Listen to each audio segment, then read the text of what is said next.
is attorney Harold Respishow, and this is the Respishow. Today is Friday night, June 11, and tomorrow is a great day, alright? Tama. Di ba, Butch? Yes, bukas meron po kaming dadaluhan at inimbita po namin kayo bukas sa Menjola. Kung hindi nyo kaya, sumama lang kayo dito sa amin Zoom. No?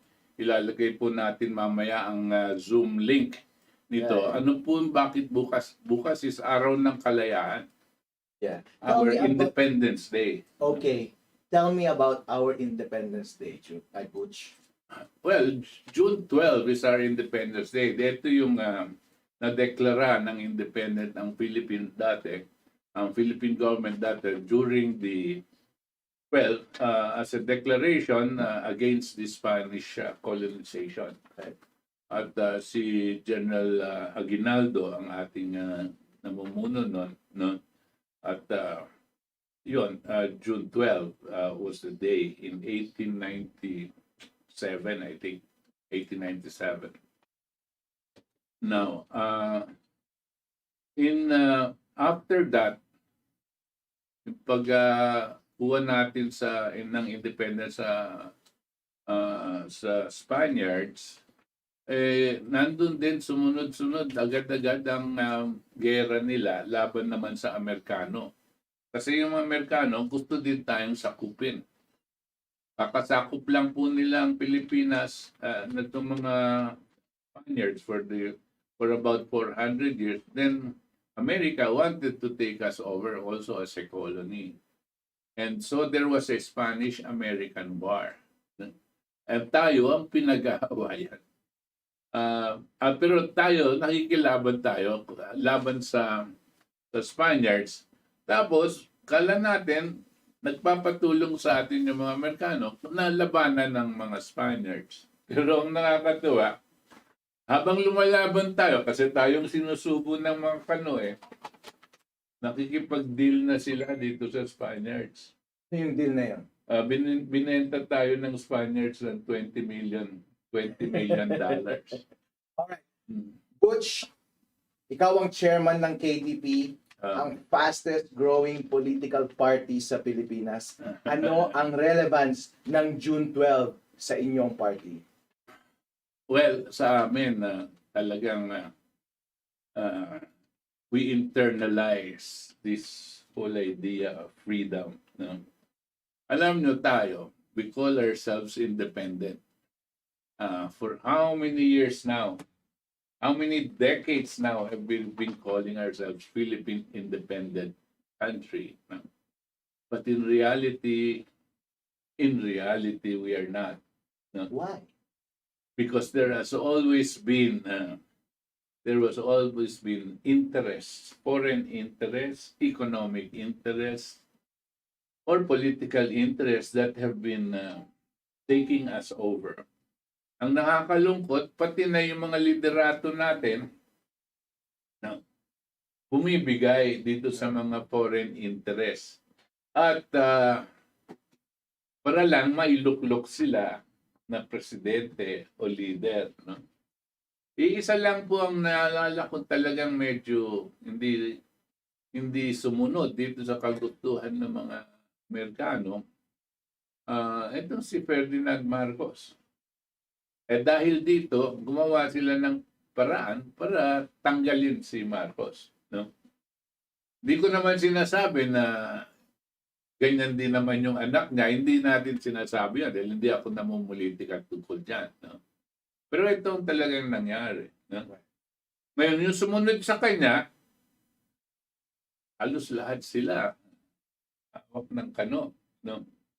Ngayon, hindi pa natin masiguro kung yung kasalukuyan natin presidente ay hawak din ng kano. Di ba? Alright. Ano din yung specific mission ng party ninyo para ma-address tong problems na to? Ay, marami. Kasi ang unang-unang advocacy ng KDP, Right. as you know, is the fact that this economic interest, ang tawag natin dito, oligarchy, no? Ilan mga korporasyon, family corporations lang yan, hindi lalampas sa 10. Sila po ang may-ari ngayon at dahil binigay sa kanila ng gobyerno ang lahat ng public utilities natin. Lalong-lalo nang nakakabigat po dito sa kuryente, sa tubig at sa telecommunications. Dahil dito na sila binigay sa kanila ng gobyerno itong negosyong ito. Kasama niyan ay ang pagbibigay na rin ng authority magtaas ng sisingilin sa ating mga mamamayan, and they are charging among the highest electricity rates in the world and water rates in the world here in the Philippines. We are paying double the electricity rates of those that are in the United States. Can you imagine? And yet, those people are receiving their salaries 10 times higher than the Filipino. Pero dahil itong mga gobyerno binigay dito, we are trying to get the government to dismantle the control of the oligarchs on the lives of the Filipino people, and to take back the control of the public utilities. Kasi public utilities, buhay yan eh. Kaya ang tawag niyan public utilities. Pero ang beneficiary niyan dapat publiko, hindi yung private sector. En kaso, etong mga nasa gobyerno, may kakuntsaba sila nasa itong mga oligarko, may kakuntsaba sila sa gobyerno, happy sila. Ang kawawa ang mamayang Pilipino. And that is one of our principal advocacy dito sa KDP. We have other areas, no? For example, ayaw natin ng mandatory ang bakuna, no? Right. Dahil we feel it's really a basic human right, no? For you, because if you feel that the bakuna is bad for your health, not that whimsical, ayaw mo, hindi. Marami po sa atin, alam nila yung bakuna delikado dahil ang daming reports ngayon sa iba-ibang lugar na yung mga nagpapabakuna, ang daming namamatay. Ngayon, ayaw mong pumasok sa ganyang klaseng risk, no? Dahil delikado ka, hindi pwedeng pilitin ng gobyerno yan. Bakit? Pag namatay ka ba, babayaran ka ng gobyerno? Dahil sa pinilit ka nilang magbakuna? Hindi. Yung pamilya mo ba, bibigyan nila ng aumento dahil pinatay ka nila? Hindi. Ba't ka pipilitin? Di po ba? Right. These are just a couple, but you can see this is what we stand for, and that's why we are joining the Independence Rally, Araw ng Kalayaan, bukas po sa June 12, Saturday, sa Mendiola, 1:00 po ng hapon. Right. See, yan ang gusto ko kay Butch. Napansin ninyo, hindi ko sinabi na member ako ng KDP, right? Hindi. Pero magkaibigan kaming dalawa. Na-meet ko siya, and then, alam mo, bihira lang talaga makamit ng tao na smart eh. And then medyo high level yung usapan. Ang hirap na sarili mo lang parati ang kausap mo at parati kang nagde-daydream habang nagda-drive ka. And then nahanap ko kay Butch yung magandang kausap. Ang maganda sa kanya is, meron siyang klarong set of principles and then meron siyang klarong plano. Hindi kami nagkakatugma, honestly, sa issues, sa political positions. Pero ang gusto ko sa kanya is, willing siyang makipag-usap sa akin. Hindi close yung pag-iisip niya. Hindi niya ako actively hinihikayat na sumali sa KDP, although hindi ko kayo pipigilan kung sasali kayo. At binigyan pa ako ng platform ng KDP, ang Respishow, regardless kung ano ang sasabihin ko. Yun ang maganda eh. No, lahat tayo nag-uusap-usap basta para sa ikabubuti ng bayan, nade-deliberate natin lahat ng ideas. Kung ano man ang pinakamagandang idea, pabayaan natin siyang mapunta sa taas at sana sa process ng education, sa pamanood ninyo dito, matuto kayo and then may apply ninyo sa sarili ninyong buhay, and then kapag gumawa na kayo ng action nyo sa buhay, pag-usap nyo ng ibang tao, medyo mas matalino naman yung pag-uusapan natin. Hindi lang yung mga pinipid sa atin ng mainstream media sources. Right. Alright? Yan ay napaka-importante. Huli mong sinabi at yun. Kasi when we learn, no, learning is not memorizing. Yung pong ating dinaanan sa eskwela, sa ating pag-aaral, no? Ang direksyon po palagi ng ating pag-aaral, ang lessons natin, we memorize. And the more you can memorize, the higher your grade, no?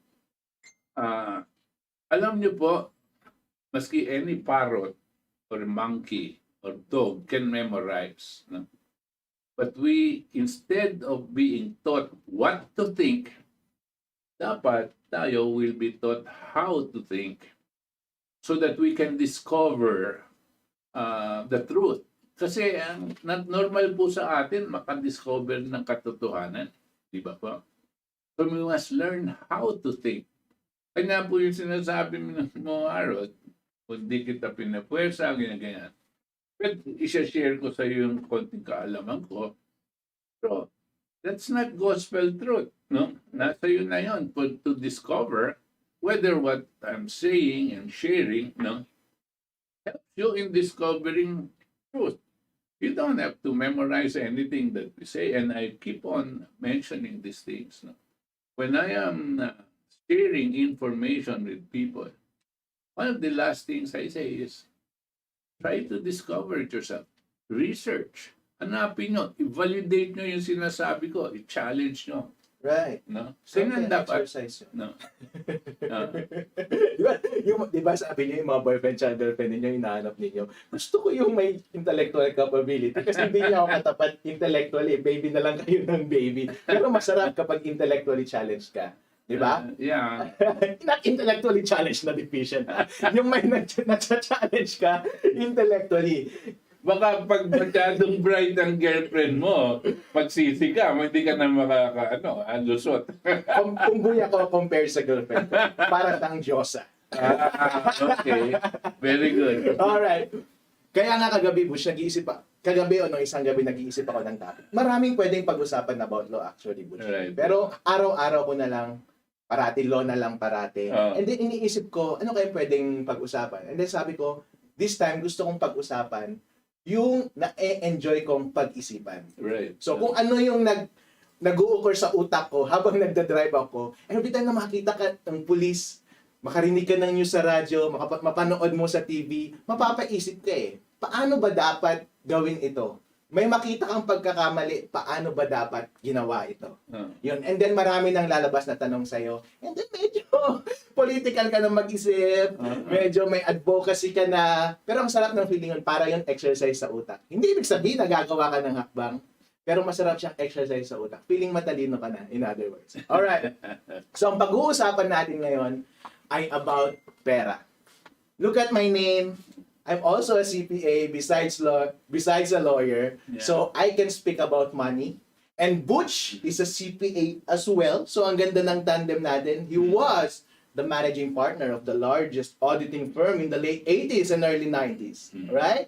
And he was the founder of a successful business consultancy firm. So competent siyang pag-usapan anything about finances, anything about management. And me too, I think I can speak about it. Alright? So, ang bagay na pag-uusapan natin ngayon is about sa finances ng government. Paano ba siya kumukuha ng pera and paano siya gumagastos? You know what, Butch?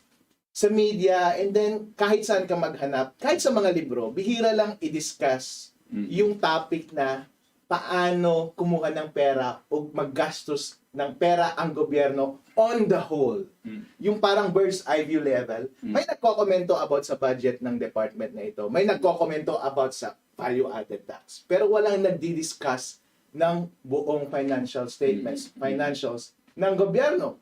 Kasi tayo, kapag nag-audit tayo, o nag-i-invest ka sa isang company, kailangan mong makita yung buong financial standing ng company.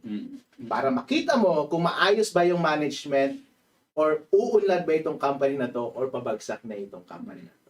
So para sa ating lahat, kung gusto ninyong i-analyze ang standing ng Philippines kung uunlad ba tayo, babagsak tayo, o naglolokohan lang tayo dito. Alright? Ang lumalabas kasi parati sa news, puro maliliit na budget pero hindi natin alam yung buo. So, Aro, let's start.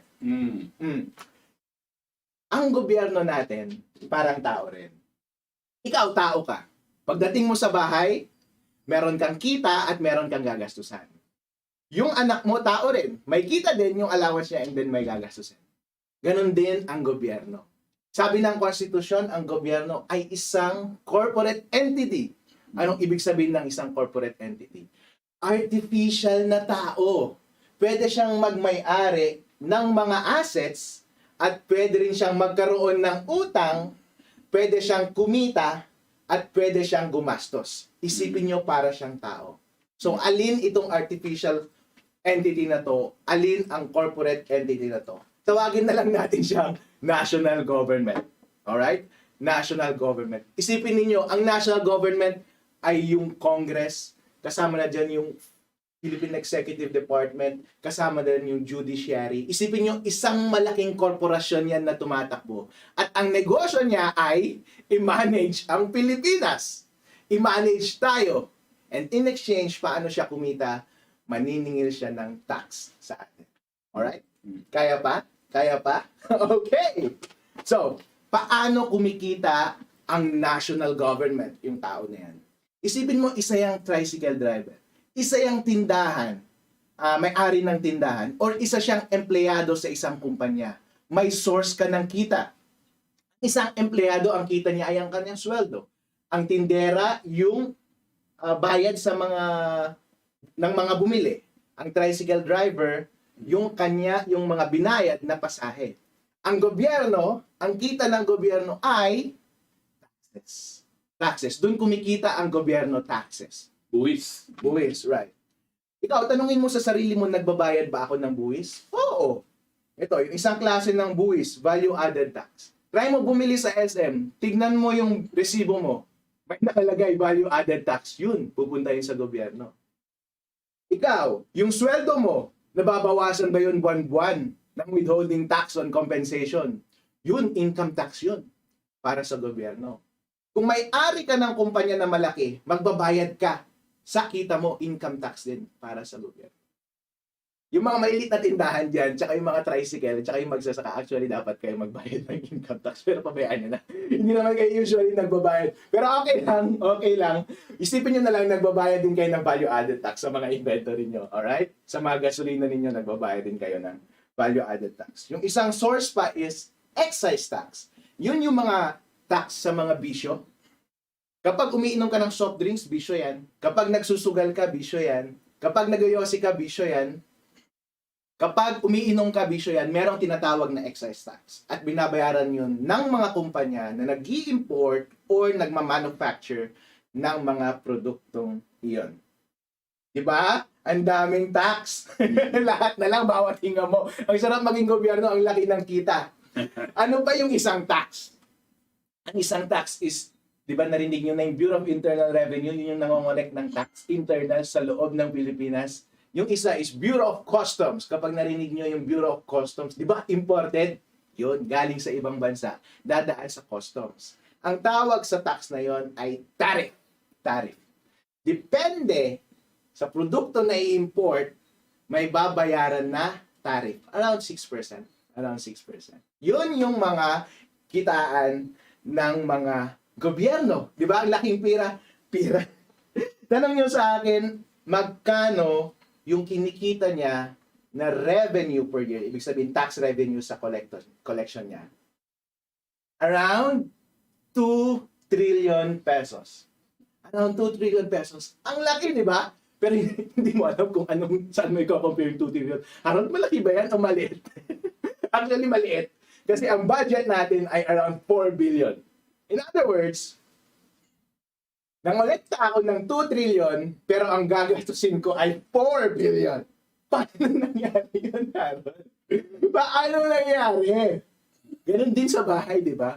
Di ba may kakilala kang kaibigan o kamag-anak o yung auntie mo, ang lakas gumastos, pero ang liit ng kita, mas malaki yung kita, paano niya nagagawa yun? Kasi may credit card. Or kasi umuutang siya sa kapitbahay. Or marami siyang inuutangan hanggang lahat na lang galit sa kanya. Ganon din ang Pilipinas. Magaling tayong umutang. Umuutang tayo para sa panggastos natin. Imagine mo yung 2 trillion na yun na difference sa budget ay inutang mo. So magkano na ang utang ng Pilipinas ngayon? 10 trillion pesos. Ibig sabihin, 10 trillion pesos. Mababayaran mo yung 10 trillion kapag hindi sinakdown mo yung government ng 2.5 taon. Hindi ka gagastos and mangolekta ka lang ng tax, mababayaran mo yon. Okay? Obviously, hindi nangyayari yun. Hindi nangyayari yun. Sa 4 billion na budget natin, nagsiset aside tayo 4 trillion. 4 trillion na budget natin. Nagsiset aside tayo ng 500 million na pangbayad ng mga utang ng 10 trillion na ito. In other words, kung i-compute mo in the next 20 years, in the following years, hindi na tayo mangungutang, which is imposible, babayaran mo yan ng 20 years. Babayaran ng gobyerno ng 20 years yung utang natin. Pero obviously, mangungutang pa rin at mangungutang in the future given the tendency, given the trend.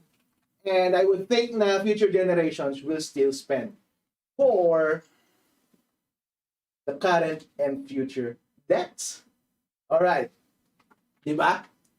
O yun na yun. Yun na yung finances. Kapag mag-isip ka ng finance, diba, iisipin mo yung kikitain mo, and then iisipin mo yung gagastusin mo, and then iisipin mo yung pagkakautangan mo. Diba? Kompleto? Kompleto na tayo. So ano na lang ang kulang? Kung ikaw negosyante, Harold, ikaw, Harold, negosyante ka, paano mo mapapaunlad yung sarili mo? In other words, ganun din sa Philippines eh. Paano mo mapapaunlad yung Philippines? Diba? Sabi ng nanay ko, paano ko daw mapapaunlad yung sarili ko? Sabi niya, di magtipid ka. Huwag kang gumastos, so hindi ako gagastos. So pagdating sa government, baka gusto niyong babaan yung budget. Pangalawa, yung nanay ko Ilocano, ako rin Ilocano. Anong mga Ilocano? Mga kuripot. Utang. Mama ko wala din utang. Sana wag din tayong mangutang, please. Para konting tipid, wag mangutang para medyo umunlad tayo. Pero ito ang pinakamalaga. Hindi to. Sinabi ito sa akin ng mas matalinong tao sa akin. At yun na yung girlfriend ko. Ang sabi niya, ang mas mahalaga ay paano kumita. Okay? Tiniitan mo yung gastos mo, tiniitan mo yung utang mo, sana lakihan mo naman yung kita mo para yumaman ka. Alright, nai-gets nyo ba? Kaya na nagdalal dito. Sana natusundan nyo pa rin. Sana natusundan nyo pa rin. Pagdating sa gobyerno, paano mo ngayon lalakihan yung kita ng gobyerno? Na-discuss ko kayo na, di ba yung source ng income is tax? So Harold, so ibig sabihin tataasan mo yung tax? Ang sagot ko, yes. So Harold, paano ba taasan yung tax? Di ba dapat taasan mo yung tax rate? Isa yan. Pero, yun ba ang sinasuggest ko? Hindi. Kasi kung mataas yung tax rate, ayaw na ng taong magtrabaho. At ayaw na rin yung magtayo ng business kasi lahat na lang ng kita mapupunta sa gobyerno. Pero alalahanin ninyo, ang tax ay base sa isang bagay. Base sa anong bagay? Ang VAT, base sa anong bagay? Value ng binili mo sa SM. Ang income tax, base sa anong bagay? Yung kinita mo sa business mo, yung net income mo. So ngayon, ano ang dapat gawin para taasan ng VAT at taasan ang income tax? E di, palaguin mo ang business mo. Pag pinalago mo yung business mo, mas lalaki yung basis ng tax, mas dadaming transaction, mas malaki yung basis ng value added tax. Ganon din sa Pilipinas. Kaya ang hypothesis ko, Butch, is kung gusto mong lakihan yung tax ng Pilipinas na collection, i-encourage mo yung business, magkaroon ng maraming transactions sa Philippines para lumaki yung collection and medyo masayaman tayo. So far, Butch, anong masabi mo? Medyo... Okay, magkaano lang ako ng direksyon. Kung ikaw yung gobyerno, right. sasabihin mo dito sa mga negosyo, o magpalaki kayo ng negosyo para mas marami akong tax makolekt sa'yo, di ba? Pero ang gobyerno, mas malawak ang responsibilidad imbes na ganyan lang. Katulad ng sinabi ng girlfriend mo, no, kailangan papalakihin mo yung kita mo. Ngayon, paano, kung ikaw yung gobyerno, paano mo papalakihin yung kita mo? Andito lang ang mga tao mo no? Kuha ka ng buwis sa kanila. So, ang dapat, ang tao mo, ang mas maganda sana, mas maraming tao na makukolekta kang buwis sa kanila, di ba? Kung wala silang trabaho, dahil lumiliit ang mga negosyo, ano makukolekta mo sa tao? Wala rin, di lang ba? Tapos ang kamalian nga na ginagawa ng gobyerno, hihiram sila dahil nga kulang, lampas ang kanilang gastos kaysa sa Kita. kita. Now, yung gastos, meron dalawang klaseng gastos. Yung gastos na maski na sa atin na normal na pamumuhay, may gastos na kailangan at may gastos na hindi kailangan. Tama. No? So, siyempre, ang ibig sabihin na magtipid ka, yun sa hindi mo kailangan, huwag mong buhusan ng gastos. Yung sa kinakailangan mo, hindi pwedeng hindi mo. Ngayon, kung yung kinakailangan mo, malaki pa rin sa kinikita mo. Then, no? Ang income ng isang gobyerno ay nanggagaling po sa buwis. Yung buwis, iba-ibang klase. Merong customs, taripa, yung value-added tax, yan. Yung value-added tax, ang tawag dyan, consumption tax. Kanya kami po, ako personally as a CPA, sabi ko, I don't like the VAT, no? But it's the only way that they've been able to increase taxes. Because the VAT, ang income, ang tax po, ang ibig sabihin, kukuha ka ng koleksyon sa tao, sa kinita niya.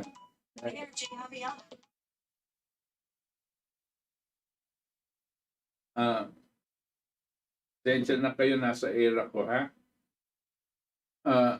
Kukuha ka ng, kung hindi ka kumikita, hindi ka magbabayad ng tax, wala ka naman kinita. Di ba? So, ang concept ng tax ay kung may sweldo ka, yan ang kita mo. Kung kumita yung negosyo mo, bayad ka ng buwis. Pag hindi ka kumita, hindi ka babayad ng buwis. Kung wala kang trabaho, hindi ka magbabayad ng buwis. Pero, nakahanap sila ng paraan. Kasi may trabaho ka o wala. Kasi kumita ka o wala. Kasi magbata ka o matanda na walang trabaho. Babayad ka pa rin ng buwis. Ano yung buwis na yun? VAT. Only because you consume water, consume food, bahil buhay ka, bayad ka ng tax. That's why, to me, it's not a moral kind of tax. But it is there. Right? Yung isa natin pagkikitaan ay hindi itong mga tax na ito. Yung isa natin pinagkikitaan, natatanggap ay utang. Ang utang, dapat, uutang ka ba dahil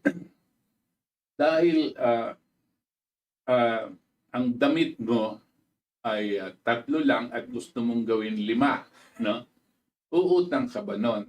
O uutang ka ba dahil ang kaya mong bayaran ay motorsiklo, pero uutang ka para makakuha ka ng kotse, no? Ganyan ba tayo? Hindi po, di ba?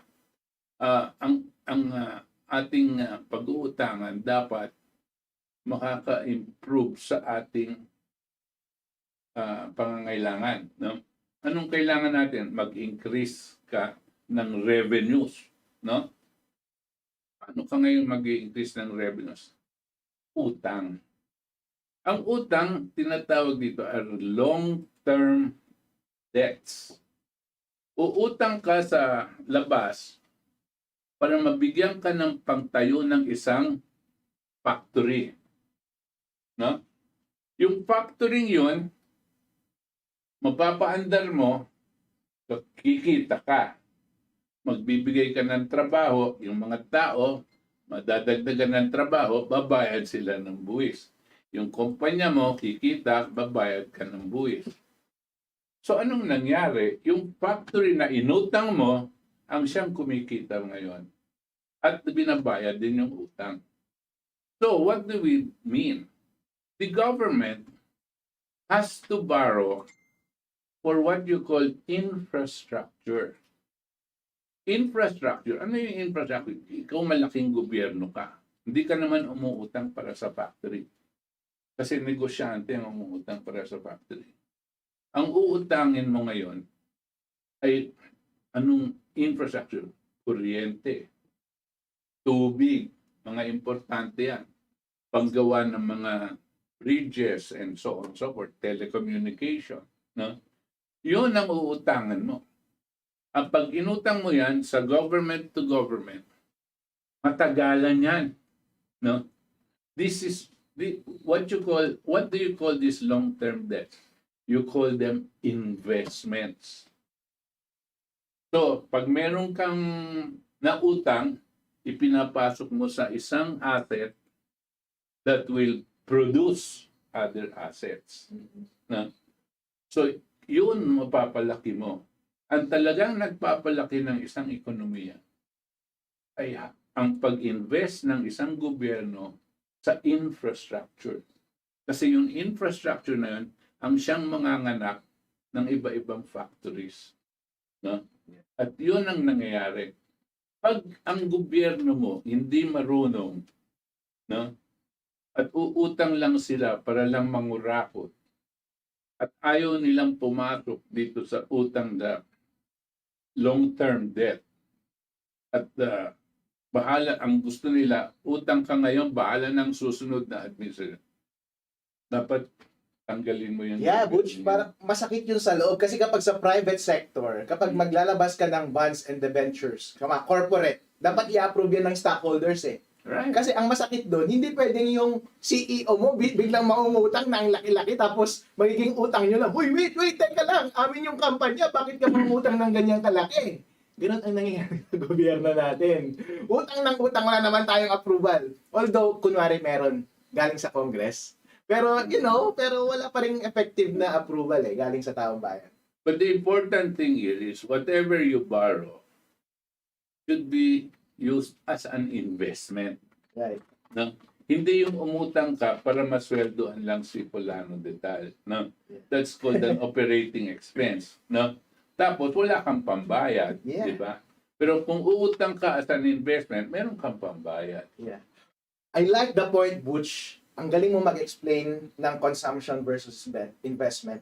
Pero i-present ko naman kung paano ko i-explain yung consumption versus investment. Pero pareho lang. Parang tao lang yan eh. Consumption, bibili ka ng iPhone, kakain ka sa Wendy's, kakain ka sa mahal, bibili ka ng mamahaling gamit. Pag nabili mo yun, magpapayaman ba siya sa'yo? Hindi, unless nagamit mo siya makahanap ng mayaman na boyfriend. Pero hindi yon investment. In itself, hindi kanya payayamanin.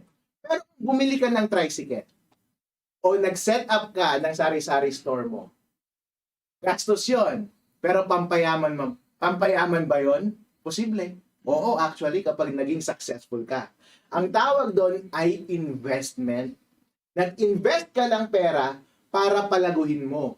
Yung isa, consumption, nag-invest, na gumastos ka para kainin mo, wala na, mawawala na, parang bula. Yun ang point ni Butch. Yun dapat ang gawin natin sa gobyerno. Ang tanong, yun ba ang ginagawa ng gobyerno ngayon? Para malaman yan, kailangan ninyong tignan yung budget ng gobyerno.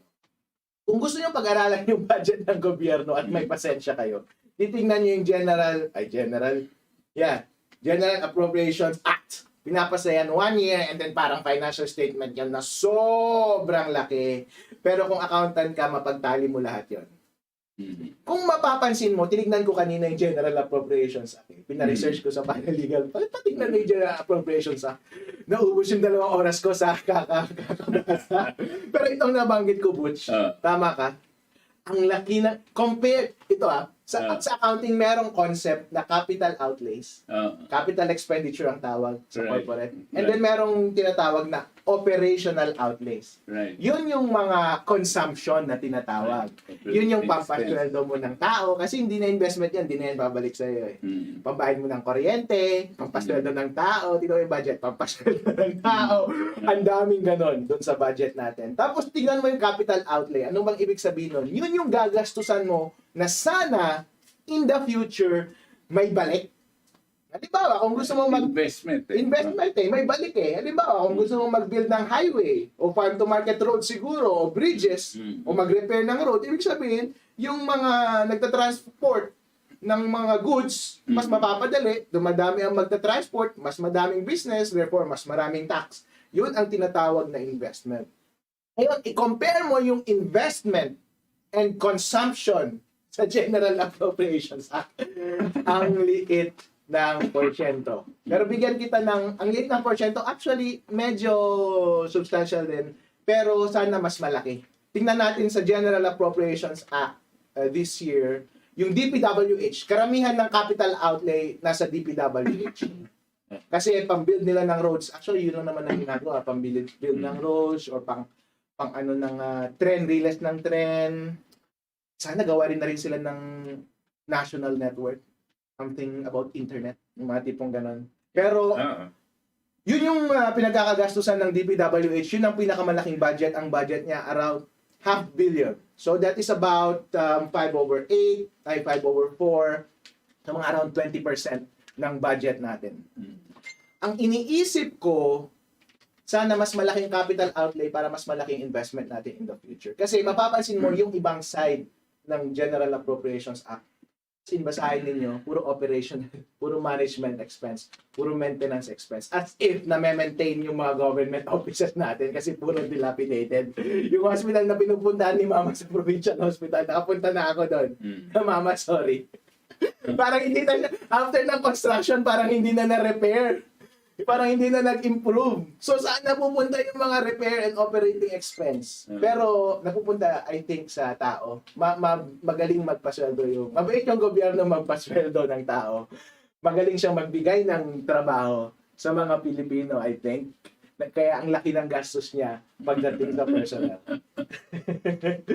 Pero wag niyo akong paagalitan na mga government employees. Mahal ko kayo. Pero, ang isang idea is, do you really need this many people to run this government? You can be efficient Kaya nga tinawag na consulting firm. Paano magiging efficient yung business? Paano palalakihin yung pera? One way na maging efficient is gawin natin ng technology. Technology ng communications tulad ng Zoom ngayon na nangyayari. Mas mura, di ba, kaysa pumunta ng school? And then technology sa pag-keep ng files. Tapos bawasan konti yung review ninyo. Ang daming papasok pa lang sa isang gobyerno. 4-5 tao ang kailangan mong lampasan. Ang daming pinag-check. Tapos para makuha ang isang gamit, 5 ang approval. Ang dami. Merong taga-tago ng file, merong taga-pirma ng file, merong taga-double check ng file, tapos merong taga-archive tapos repeat. Ang daming tao, I don't think kailangan mo ng ganong karaming tao. Kapag private sector yan, iisipin niya masyadong mahal ito. Kailangan ko na silang palisin. But, sorry, okay, mag-ayos sa akin. I think that is one idea. Kapag pupunta ka sa private consultant. That's right. Right. Marami kang nasabi doon na mahirap mag-komento. Yeah. Pero ang importante, doon ka pa rin dadating. Kung meron kang kakailanganin ng gastos, as much as possible, huwag kang hihiram na pang sweldo. Kasi walang balik. Na? Utang mo tapos walang balik. Ang dapat mong gagawin, uutang ka, tapos may pagkikitaan ka para maibalik mo at mabayaran mo din yung utang. No?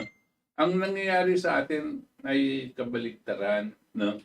Right now sa ating gobyerno, At ang inuutang natin ay pang sweldo kasi mali ang walang makukuha na ng taxes.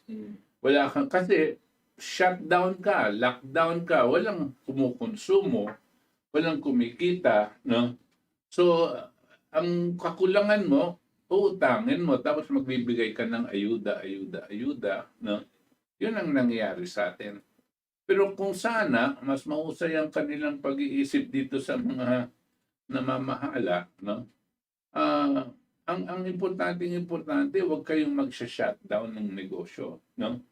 At wag ang nangyari po sa atin parang nagpanic lang sila, lockdown, shutdown, no? Eh marami pong nawalan ng trabaho. Pag nawalan ka ng trabaho, wala kang makokolektang buwis. Yung value added tax mo.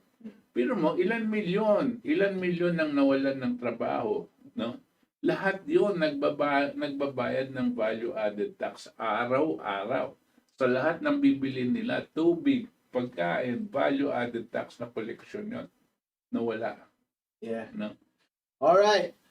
Ngayon, tingnan natin kung ano yung mga department na pinagkakagastusan ng gobyerno.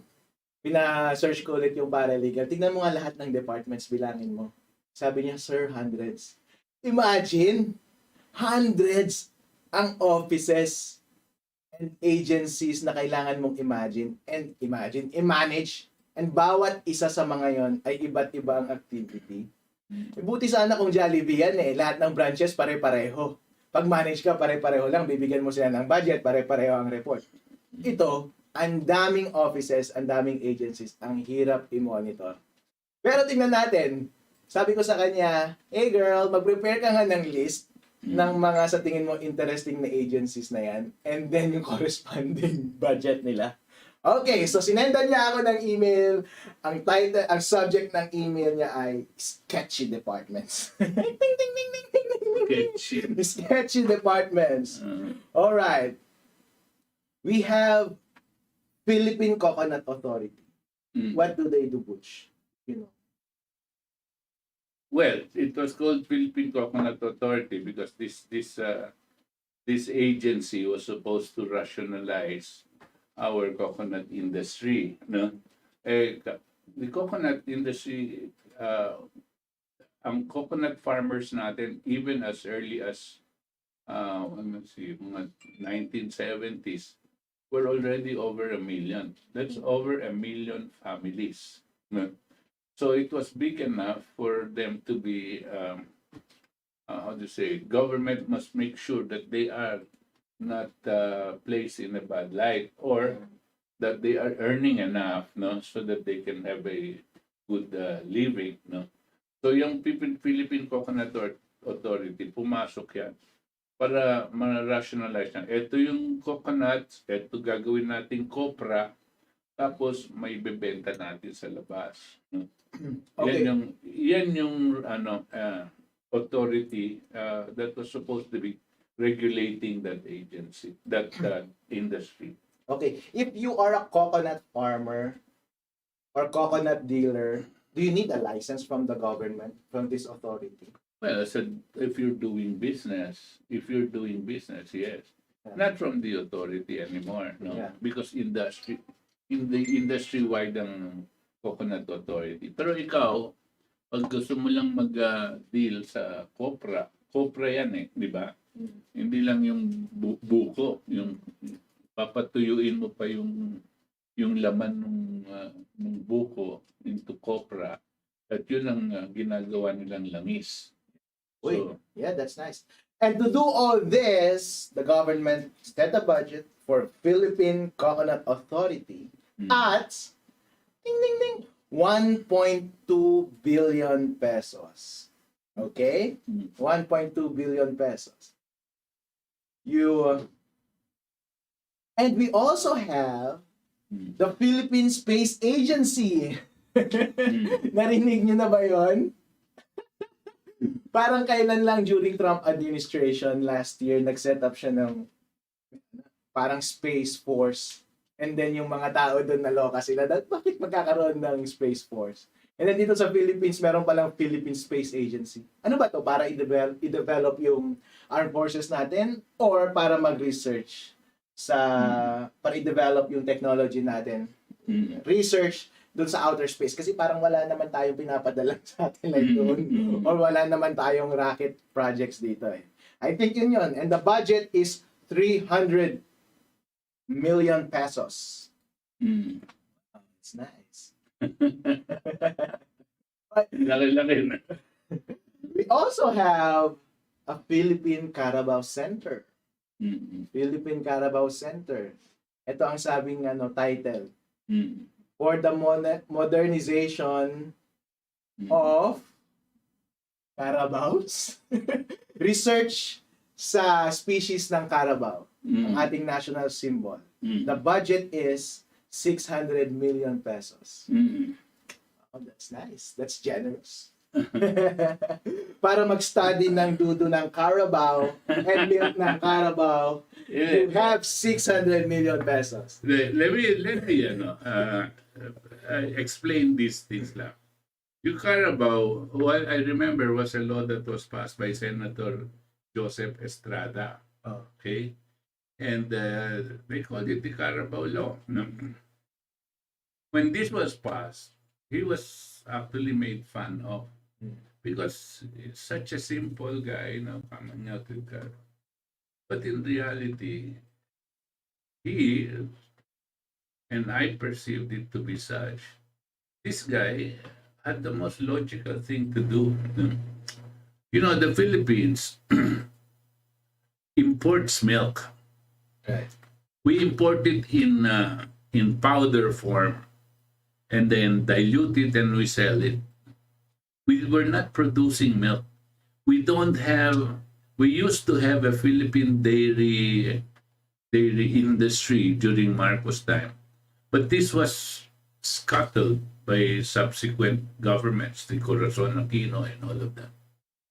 So one of the things that was indigenous to the Philippines were Carabaos. And it was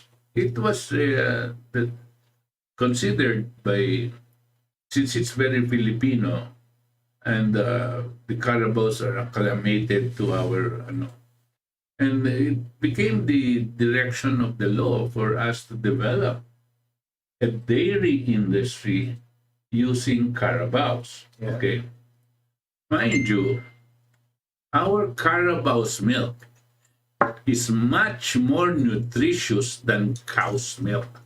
Wow, sounded like an advertisement sa TV. You don't have to edit No, anymore. I'll tell you frankly, you can check with the ice cream companies. Yeah, I would agree. They pay a premium for Carabao's milk. Why? Because the fat content of Carabao's milk is much higher than cow's milk. No? And there are 3 types of milk that are used for ice cream. Carabao's milk, cow's milk, coconut milk. Akala ko human milk. Ninervyos ako dun Coconut milk. Ha? Yung yung galing sa Gata. Gata. Okay? Now, in that order, pinakamura siyempre ko, pero pinaka-least nutritious kanya wala kang yung malinamnam na ice cream, malalaman mo na kakaiba yan dito sa iba dahil sa gatas na ginagamit. Yun ata yung gamit ng mga nagsusorbetes, yung pling sa street. Yung Coconut milk. Tapos yung higher level, pero higher pa, is Carabao's milk dahil yung fat content niya. Ako mismo, I wanted to I wanted to go into dairy using Carabao's milk. Kaya lang, wala naman akong kapital. Mahina naman ako sa ganyan. Sana nanghingi ka sa 600 million na budget. Alam mo, totoo yun. Tumawag ako dyan sa Nueva Ecija kasi yung Carabao Center nasa Nueva Ecija. Ang problema, nung nag-arrange ako na bibili ako ng isang inahin, na hijack. na-hijack, papunta pa lang doon sa lugar ko sa Bataan,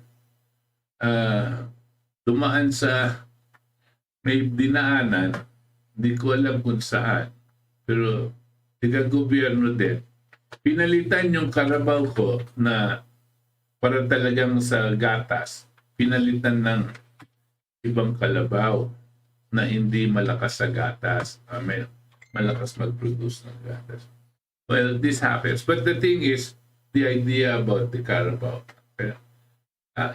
But there are still worthwhile projects and there are other projects that are not worthwhile talaga. You're correct. Okay, we have the NDRRC, di ba? Familiar? Every time na may bagyo and then earthquake. Ang Yes. budget niya ay 20 billion. Di ba? Ang laki. Yes. Compare niyo yan sa pension and gratuity fund. Ibig sabihin, mga pension benefits ng mga nasa gobyerno, 150 billion. Okay. Well, Okay. well, siyempre ang country natin is typhoon ridden. No? Every year we get 26 different, an average of 26 typhoons, and causing quite a lot of damage. No? So, ang kanilang solution is to increase the disaster capability so that matulungan yung mga taong binabaha at all of that. Sa akin, mali. No? Kasi kung gagamitin nila yung budget na yan para improve yung inyong infrastructure, example, ba't binabaha yung isang ilog, maapaw daw ang tubig pag malakas ang ulan. Gawin mo ng paraan. Ang paraan dyan palagi, you put a dam, no? And you create an artificial lake, no? And the dam in effect holds on to the increase of water rain, and then you have a valve to release the water at the rate that you can control para hindi aapaw ang tubig at mawawala yung mga tao at mababaha ang tao. Tapos meron ka pang artificial lake na magagamit mo pang irrigate ng mga iba-ibang lugar na hindi inaabutan ng tubig. No? Yun ang dapat. Yan ang infrastructure na sinasabi ko na pwedeng pondan. Embes na ang sabi mo, puro bagyo kami, so maraming natatamaan ng baha, kaya mag-budget tayo ng disaster relief. Excellent idea. Di ba? Yeah. So, you can see the mentality of some people with regard to this. Yeah, see? Yung mga gusto sa business consulting, yung mga nag-MBA, isipin ninyo yan. Sa Philippines, pwede ninyong i-apply. Actually, ang gandang point yun, hindi ko alam yun. Ang ganda nun. Alright? Ito naman, meron din akong naiisip, nung binasa ko itong budget natin, ang daming agencies. And then, itry kong i-identify kung ano ba talaga yung purpose nila. And madami sa kanila is regulatory agency. Anong ibig sabihin nun? Before you do something, you ask permission from them. For example, before you start a power plant, you ask permission sa Energy Commission. Before you do business, actually, you register with the BIR and then sa SEC or sa DTI. Or if you do a recruiting business, you register with the DOLE. So, regulatory agencies na. Yeah. Merong idea na nagsasabi, dahil sa mga regulatory agencies na to, napipigilan yung mga tao na magnegosyo. Hindi na ako papasok dyan kasi may regulation. Ang taas ng requirement, kailangan ng capitalization 5 million pesos, 500,000 pesos. Kailangan ng requirement, dapat ganito office mo. Hindi ko naman kaya yung budget ko na ganito yung office ko. Dapat ganito kadami yung tao ko, dapat may training program ako, hindi ko pa naman kayang gastusan yon. Kung wala yung regulation na yon, makakapag-start sana siya ng decenteng business at maayos na business na pwedeng mag-progress sa acceptable na quality. Pero in the meantime, pwede siyang mag-start ng maliit. Ang ginagawa ng regulatory agencies na to, sabi nila ay napipigilan yung mga taong gustong magnegosyo na pwedeng maging successful sana na makapag-contribute sa ekonomiya. See? Yun yung sinasabi ko. Kapag nagnegosyo sana siya, mas marami sanang tax at mas malaki ang kita ng gobyerno. Pero ngayon, ang ginawa ng gobyerno, instead na pagbigyan siyang magnegosyo, naglagay siya ng isang ahensya na pigilan siyang maggobyerno at yung ahensya na yun gagastusan pa niya ng malaki. Yun yung nakita kong general idea dito sa nakita kong General Appropriations Act at sa dinami-dami nating mga regulatory agencies na lahat na lang ng aspeto ng buhay natin ay kinokontrol. Ang point ko is, kung pwede lang sana, bitawan mo ng konti yung mga ibang industry. Bitawan mo ng konti. Pabayaan mo silang lumaki ng sarili nila. Kasi kapag pinabayaan mo yan, parang bata pabayaan mo siyang mag-improve sa sarili niya. Lalago yan, yayaman yan mag-isa. Pero kapag kinokontrol mo siya sa lahat, mapipigilan mo siya sa pag-unlad. Therefore, hindi tayo uunlad. Buong bansa natin. Comment lang ako doon, Harold. Ang tinutukoy mo na nakakapigil sa mga negosyo, itong mga ahensyang to, ang tinutukoy na mo actually is red tape. Precisely. Marami silang mga requirements na nakakapigil po ng pagbubukas ng negosyo. Pero bakit natin sinasabi na nakakapigil? Kasi habang dadagdag ka ng isang requirement, no, is a regulatory agency, is an opportunity for graft. No? Kasi may taong mahawak doon. Hindi ka mabibigyan ng pirma ko kung hindi ka magbibigay. Dito, pagkatapos at puta ka na naman sa isang desk. Hindi ka mabibigyan ng pirma niya hanggang hindi ka maglalagay. So, ito ang isa sa mga kinakailangan ng isang gobyerno na streamline, na hanapin niya yung mga ganito, kuha siya ng mga consulting firms katulad mo, no? At ayusin itong sistema na hindi gaganito, no? Yung check and balances, yung ngayon importante sa alam mo na ito sa mga yun. Pero as a general rule, if you want to improve business, of course you look at the red tape. But the number one discouraging of economic activity is the high cost of power and water, no? And the absence of infrastructure, which is telecommunication, communication facilities, and so on. So kung mahina yan, tinan mo sa telecom, napakabagal ng ating internet, ayaw ng business yan. Tinan mo, ang kuryente, napakamahal, no? Nagbra-brownout ka pa, ayaw ng negosyo yan. Ang negosyo, ang pinakamalaking consumer of water are factories. Because yung factories, whatever kind of factory, no? Steel plant, they consume a lot of water. Kung wala kang tubig, no? Hindi sila papasok sa'yo. And these are the important types of industries that will beget restaurants, different businesses, and so on and so forth. No? Kung wala kang ganito, infrastructure, wala ka rin negosyo. So, importante yung sinasabi mo, take out the red tape, no? And allow people more facility in putting up and operating businesses. Oh, sarap ng kwentuhan natin na parang nai-imagine ko na ang isang well-managed Philippines and wealthy Filipino people. Kala mo hanggang salita lang. Alright, pero tingnan natin, ang ganda ng usapan, na-enjoy ko yung topic na yun. I think na-enjoy din ni Butch. Alright, should we go sa comments? Sige, andyan na ba?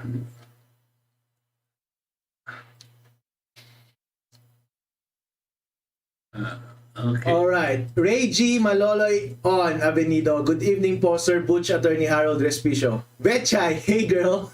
Yes po, Attorney Respi, yan din po nakikita ko kay Sir Butch. Malinaw, malawak, at may sense. Akala ko ako ko yung ano mo. Ikaw din. So, kami pa lang dalawa, selos ako. Kaya nawiwili ako makinig, matuto at lumalawak kaalaman ko. Salute to you, Sir Butch. Mabuhay po kayo. Nice. Arok Alip. Good evening po mga sirs. Our Congress and Senate are lame ducks. Nakabantay lang lagi sa kukurakutin nila. And whether we admit it or not, we are never consulted now by these ducks on how they spend our monies. Tinawag pang government, pero kung incompetent at notorious ang nagpapalakan nito, simula sa presidente pababa. Raz Mendoza, magandang gabi Prof. Butch, Attorney Respishow. Ewan ko ba? Maraming belief sa mga kano. Mga traidor ang mga yan. Ito ang deep state sa Europa. Sila ang magnanakaw ng yaman ng iba't ibang bansa gamit ang CIA na funded nila. Mabuhay po. Dulce Awakay, gandang gabi po sa lahat from Marcos Loyalist Hong Kong. Zinea Arcilia, good evening Attorney Harold Respicio and Prof. Butch Valdes, listening here in Hong Kong. God bless you both. Welcome back. Attorney Harold Respicio, may tanong po ako kasi lawyer naman po kayo. Pwede bang kasuhan si Panelo na pag ikaw daw nakahawa ay crime ka agad at pwedeng ikulong? Hindi. Kapag hindi mo sinasadya ang isang bagay, hindi ito krimen in the traditional sense. Yun yung nakalagay sa Revised Penal Code. Kailangan ng intent. Okay? Kung hindi mo intent, walang mali siya, hindi krimen. Pero merong isang krimen sa Revised Penal Code na tinatawag na gross negligence or criminal negligence. Anong ibig sabihin? Hindi mo sinasadya, pero sobrang negligent ka, hindi mo binabantayan yung sarili mo na nahawa tuloy yung isang tao. Or na-injure tuloy isang tao tulad ng bangga, kaya siya tinawag na reckless imprudence. Kasi hindi ka nagbabantay ng pagdadrive mo, nakabangga ka. Gross negligence yun. Krimen yun. Ngayon, sinasabi ni Panelo na baka gross criminal negligence yung nanghawa ka. Wala pa namang na-decide ng Supreme Court na ganon, na nakahawa, tapos krimen na. Siyempre, sinasuggest niya siguro yun. Opinion niya yun bilang abogado. Hindi ko alam kung nagpa-practice pa siya bilang abogado. Pero kung ako ang abogado, baka hindi ko isasampa yun. Kung yung prosecutor siguro nakita niya yan, I don't know kung magde-decide yung prosecutor sa complainant. Pero pretty much, ma-entertain yung magbabasa nun, ma-entertain din yung prosecutor. Tingnan natin kung makakapasa yung kaso. In other words, kung ako yung sinasampahan ng kaso ng criminal negligence dahil nakahawa ako ng tao, hindi ako masyadong kakabahan. Okay. Okay. Sinea Arcila, dadagdag lang ako dyan, Attorney Harold. Right. Alam nyo, yung pagsalitang ganyan ni Panelo ay 90% pananakot. No? Ang feeling niya na pag nanakot siya ng tao, malamang magagawa nila yung kagustuhan nila. Kasi alam ko kung saan nagmumula yung tanong mo. Dahil ang tanong mo dito ay kakaiba dito sa problemang gusto nilang gawin mandatory ang pagbabakuna. Dahil hindi nila mahanapan ng batas o tamang pamamaraan na dumami ang babakunahan dahil nakikita nila umaayaw ang mga tao, nagbibigay silang ganitong klaseng mga salita para takutin ng mga tao. Dahil yung mga natatakot at sasakay dito sa pananakot niya ay magpapabakuna na. Dahil ang kanilang logic nitong si Panelo, kung hindi ka nagpapabakuna, ikaw ang maghahawa sa ibang tao ng COVID. Okay. Napakahirap pong sabihin yan. Kasi kung wala ka naman sakit, kung may sakit ka, bakit ka nasa labas? Di nasa loob ka na ng ospital o ng bahay mo. Ngayon, kung wala ka naman sakit at malakas ka at lalabas ka at hindi ka magpapabakuna, bakit? Dahil dito, agad-agad sasabihin nila, ikaw ang nakahawa dito sa isang nagka-COVID. Wala kang COVID eh. Tapos bakit sasabihin nila ikaw ang nakahawa dahil hindi ka nagpabakuna?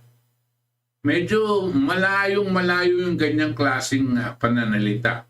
Ang akin pong nakikita dyan, pananakot lang. No? Isa yan sa mga isisigaw natin sa kalayaan bukas. We are declaring freedom from fear. No? Ayaw natin na gumagawa ng paraan ang ating gobyerno. Natatakutin lang ang tao at lilinlangin dyan sa pananakot. No?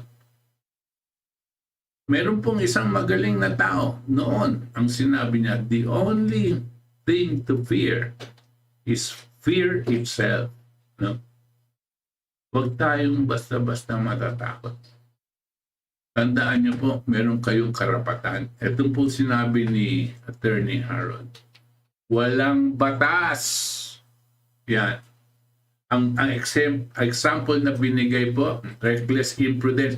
Pag nakabangga ka, wala pa akong narinig at wala pa rin siyang narinig na kinasuhan dahil nakahawa siya ng ibang tao. Dahil yun ay hindi mo malalaman kung sinong nakahawa. Yun. Ano yun? Critical yun. Vital yun. Paano mo nasabi na si Butch ang nakahawa sa akin? Yeah. Malay mo po, ang nakahawa sa akin, yung nagbigay ng tubig na to sa akin. O yung nakausap mo kahapon. Right. Diba? Hindi mo alam yun. No? Yun ang sabi ni Butch, huwag kayong masyadong matakot. Yun din yung sinasabi ko sa clients usually pag pupunta sila sa office. Medyo niya-nervous sila parati kasi hindi nila alam. Naprapraning. No? Hindi nila alam yung kung ano ba talaga gagawin nila, paano sila mag-respond, natatakot na sila, baka anytime pwede na silang arestohin. No. Pero kapag i-explain mo sila kung how it works, how the justice system works, paano ka ba dapat arestohin, gumagaan ang loob nila. Kaya noon lang kayo dito at i-post nyo yung question ninyo. Try ko sagutin at mapagaan ang loob ninyo. Sinea, sana napagaan ko ang loob mo. Alright? Pag inaresto kayo, Attorney Respishow ang abogado niya. Woo! Kalaban natin si Panelo. May malaki daw maningil sa Panelo. Di ba sabi nila 10 million yung acceptance? Wow, ayos ah. Raymark Panlubasan, hina ng boses, attorney. Feeling ko sarcasm to.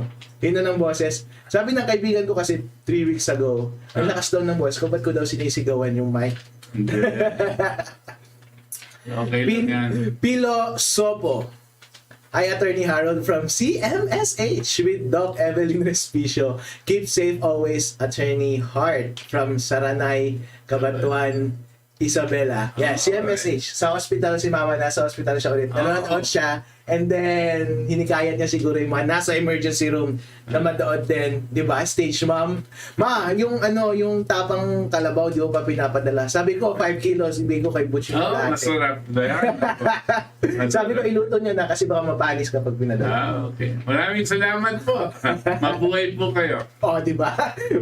COVID is scandemic. Tax is a legal theft for government. Alright. Pero I wonder, if not tax, ano pa ba yung pwedeng source ng No, revenue? it cannot be. It's legal, but it is not theft. No? It's only theft if you've got something onerous or immoral. Katulad ng sinasabi natin na ako personally, itong VAT, no?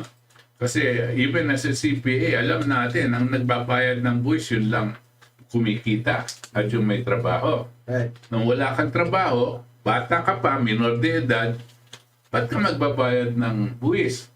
Pero nakahanap sila ng paraan, kesa minor de edad ka, o retired ka 95 anyos, magbabayad ka pa rin ng buwis sa VAT.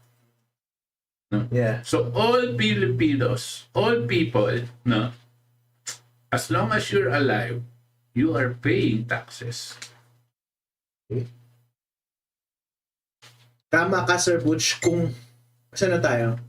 Gobyerno natin ang pumapatay sa ating ekonomiya at negosyo dahil sa kanilang illogical health protocols at lockdown. Walang ibang sisihin. Ano ba yung mga illogical protocols nila, Butch? Well, itong lockdown and shutdowns, no? To me, it's illogical. Because the first announcement of the Department of Health should not be lockdowns. It should be teaching the people how to strengthen their immune system. This is the way to strengthen your immune system, and because of this virus.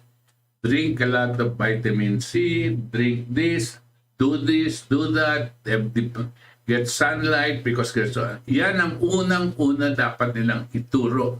No? Now, pag nakikita nilang lumalaganap ang sakit, mag-localize sila. Sabihin natin, dito kayo, temporary o kaya lockdown. Huwag yung malawakan lockdown, pati na yung mga negosyo shutdown. So ang ginawa nila, ang mamamatay sa kagutom at sa kahirapan ay mas marami kisa sa mamamatay sa COVID. And I would say maybe 20, 30 times more dying, no, because of these lockdowns. That's why it's illogical. It's only logical to people that are purposely wanting to kill the masses. Do you think COVID will ever leave us? No. No. No. So forever na palating may regulation yung freedom of yung movement natin. It all depends kasi yung COVID-19, ang sinabi nila, it is a enhanced virus. Yung what they call it, yung may gain, yung may linagyan pa nila ng another virus para mas malakas siya para pumatay, no? Yun ang sabi nila. Ngayon, nandiyan pa rin yan kung ginawa nila talaga yan. Pero meron din tayong tinatawag na medicines. At natuklasan din ng mga tao to. Isa dyan, itong hydroxychloroquine with azithromycin. And the other one is ivermectin. No?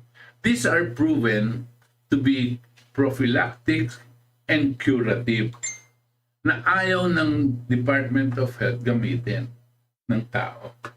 Bakit? Like I said, the people, it is illogical, kaya tanong mo sa akin, bakit illogical, di ba? But it is only logical to the people who have a different idea because they want to kill people. And is the FDA the agency stopping us from taking it? Well, it is the course of action. You need the Food and Drug Administration to approve it. Siyempre, that is government system. It's a regulatory group. No? Kung yung DOH tsaka yung FDA may magkontraba, no? At meron silang ibang plano, patay ang tao. Do you think the FDA is doing us this service sa hindi nila pag-approve? Yes. Sa tingin mo, Very much. advisable bang mawala na lang ang FDA? No, not necessarily. You just have to change the people behind it, no? And take a good look and file cases against these people because they're committing not only criminal negligence, they're committing genocide. You know, kung pipigilin mo ang gamot para mabuhay itong mga tao, di ikaw na rin ang pumatay sa kanila. Yeah. No? And in my understanding, genocide yan dahil maramihan yan eh. No? Yun. Okay. John Cyril Onato, welcome back. Ngayon lahat ng businesses dito sa ating bansa patay na. Gobyerno natin ang pumapatay sa ating ekonomiya at negosyo dahil sa kanilang illogical. Oops, I read it again. Tama ka, Sir Butch, kung hindi lang sana sira ulo mag-isip ating government officials, lalo na si Trey Duterte, sana hindi nila ni-lockdown lahat dito sa ating bansa. Baka sana pwede pa makarecover yan. Ray is a gift. Ang concept ng tax ay redistribution ng wealth. Ang investment ay hindi paandar ng walang labor. Sa capitalism using advanced technology to make more profit at pain ang maraming manggagawa dahil hindi kailangan. What do you think about that? Capitalism versus agree. labor. I don't agree with what Isagire is defining it for. No? Of course, alam niyo po, labor is a partner of development. No? Labor is not something that you can replace because those are human beings, and the human beings are the engines of growth. No? Now, when I say investment, I mean investment in infrastructure, not just ordinary investment, but investment in infrastructure. And then you create the conditions so that factories will be put up. And when factories are put up, then you're generating labor. And what will happen when you generate labor? Your production also goes up. Who benefits? The people. Who is the people? Labor. No? Right. Yeah. One thought, noong before ng Industrial Revolution, yung number one industry is agriculture. So yung mga tao noon ay magsasaka. Isipin nyo sa West, mga magsasaka pa yung mga tao noon doon. And ninenervyos yung mga magsasaka nung nakita nilang may machineries na dumating. So kinokontra nila. Sabi nila, ayoko yan kasi mawawalan ako ng trabaho. Pero nagpatuloy po rin na dumating yung machineries and then nag-develop yung economy sa ibang areas. So nag-develop yung industry, manufacturing. Ngayon, ang nangyari, yung mga traditional laborers sa agriculture, syempre nawala sila ng trabaho. Pero ang nangyari, nag-shift yung labor force sa manufacturing. So sila tuloy yung nagbibuild ng mga bagay-bagay kasi nagkakaroon na ng Industrial Revolution. Nawalan ba sila ng trabaho? Hindi. Pero lumipat lang sila sa isang industry na mas mataas na industry kaysa sa agriculture. And ganun din ang nangyayari ngayon. Papasok na tayo sa information era, di ba? From manufacturing, bumababa na yung mga manufacturing jobs ngayon, natatransfer na tayo sa information technology. Dumadami yung jobs na coding. Yun yung sinasabi ko, huwag kayong medyo matakot kung parating na yung technology sa harap ninyo at iniisip ninyo na mawawalan lahat ng trabaho ang lahat ng tao.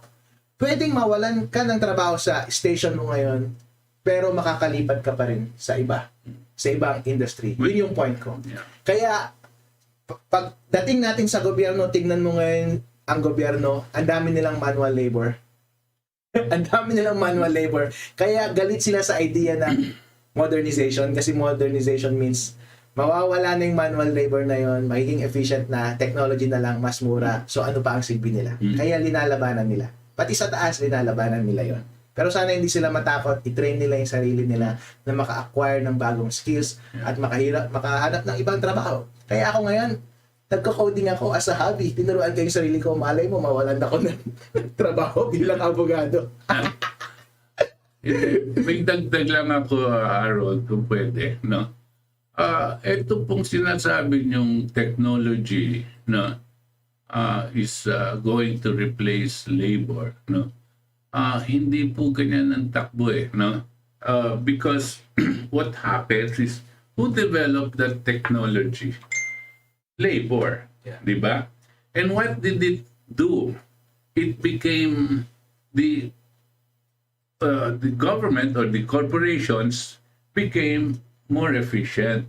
As the corporations became more efficient, ang nag-benefit nga, sinasabi ko, yung labor. No? What happens if they start earning more money because they're benefiting from it? Itong labor. What happens? Me as labor, and my earnings get bigger because I had contributed to the higher efficiency of the corporation. I can now sustain a bigger family. Right. I can now sustain longer my children and put them in schools and so on and so forth. No? And they themselves will become productive as human beings. So anong nangyayari? What happens is the system, the contribution of labor does not because of people getting out or being replaced. What happens is we increase willfully the human beings. Here is the only type of species that can willfully increase the potential population density of your society and of your country. When you do that, kasi remember what I was explaining, di ba? You have more efficient labor, you go into this, you start producing more, you earn more, and now you have the capacity to feed more. Go back to the old times because you went into the farmers. Okay? Meron pong isang pitak na lupa na nakita po natin pag umuulan, meron kang napipick up ng mga butil na bigat na palay, di ba? Tinitignan mo lang yan. Pero nakita mo, ikaw yung labor, no? Nakita mo, pag pumasok ka at inararo mo ito, at pag pumasok ka dahil sa labor mo, nag-irrigate ka, at sinugurado mong tinempuhan mo sa araw, sa season, no? Anong nangyari? Because of your labor, you increase the production of your isang pita. Because you increase the production of palay, no? You were able to feed a bigger family. And what so man willfully is the only species that can willfully increase the potential population density. Well, it's relative, but the relative population density.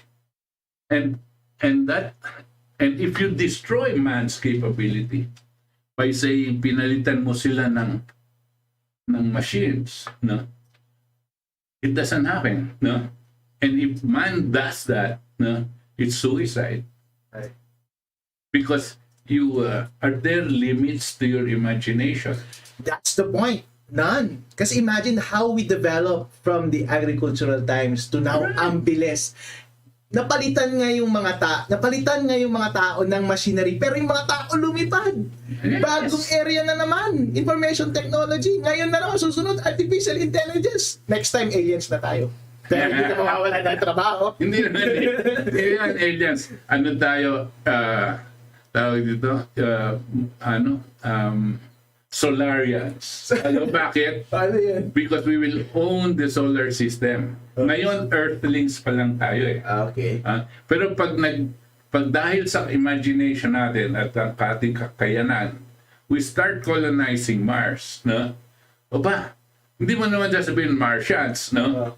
Ang nangyari, itong Earth is now going to be exploring your whole solar system. So, dahil atin yan. Hindi lang Earth, no? Ang solar system ay atin. No? Yan ang beauty ng capacity ng human being. Walang limit ang imagination. At yung imagination, siya ang nagbibigay ng target sa atin.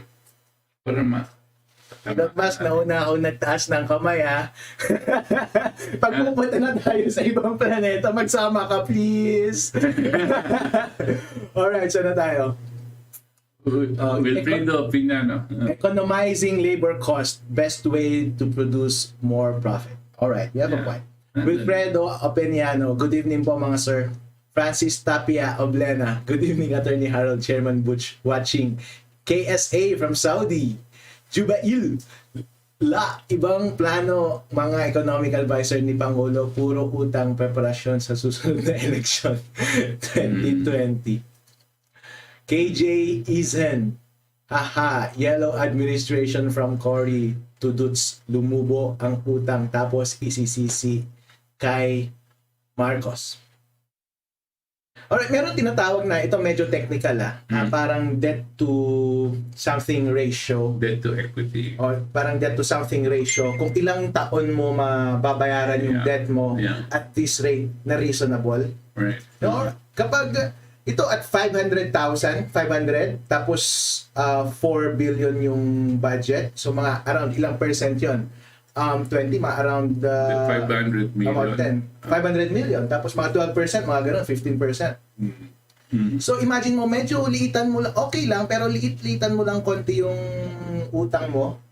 Tapos, mabayaran din natin lahat yun. I think better management in the next decade, siguro 15 years, kayang bayaran. Harold, sobrang tagal nun, senior citizen na ako nun. Pero, wait, relax lang, basta hindi tinataasan yung tax. Hindi ka maapektuhan actually, except, ito medyo malalim to.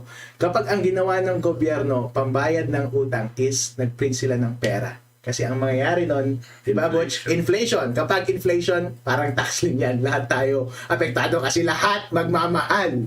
Lahat magmamahal kasi ang dami ng pera, ang daming gustong bumili, magiging mahal lahat. Ang bilihin natin. Alam mo, Elvino, maraming ghost employee. Maraming ahensya ng gobyerno na walang silbi tulad ng DA ni hindi na bumaba ang bilihin. Would you have any idea how to reduce prices ng mga commodities? Produce more. Right? Supply and demand. Diba? Napag-aralan niyo yung economics 101. Kapag mataas ang supply, pareho pa rin ang demand, bababa ang price. Yeah. Oh my gosh, Butch. You're giving me economic lessons tonight. Talagtad. So, tama ang ginawa ni PFEM. Sino yan? President Marcos. Alright. Noon na umutang ng investment as capitalization sa energy. Yeah. Agriculture, electrification, transportation, at communication and technology, etc. Para kikita ang gobyerno sa pamamagitan ng kita doon sa mga investment infrastructure na ginawa niya noon. So, in short, magiging self-sufficient ang bansa natin at hindi na dapat kailangang mangutang. Ang galing mo, Talagtad. Sa class natin ngayon, ikaw ang number 1. Okay? Yung mga iba, mag-recite naman dyan. Cecil Argonza Ramirez. Hi, good evening po. At me, Harold, watching po from Kawayan Medical Specialist Emergency Department. Nako, lagot ka kay Dr. Evelyn, government employee siya.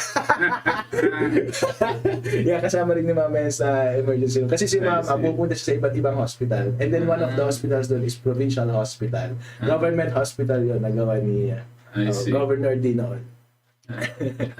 John Cyril Onato, Attorney Harold, ask ko lang po, I know it sounds crazy and very awkward about this, galing sa bibig ni President Duterte.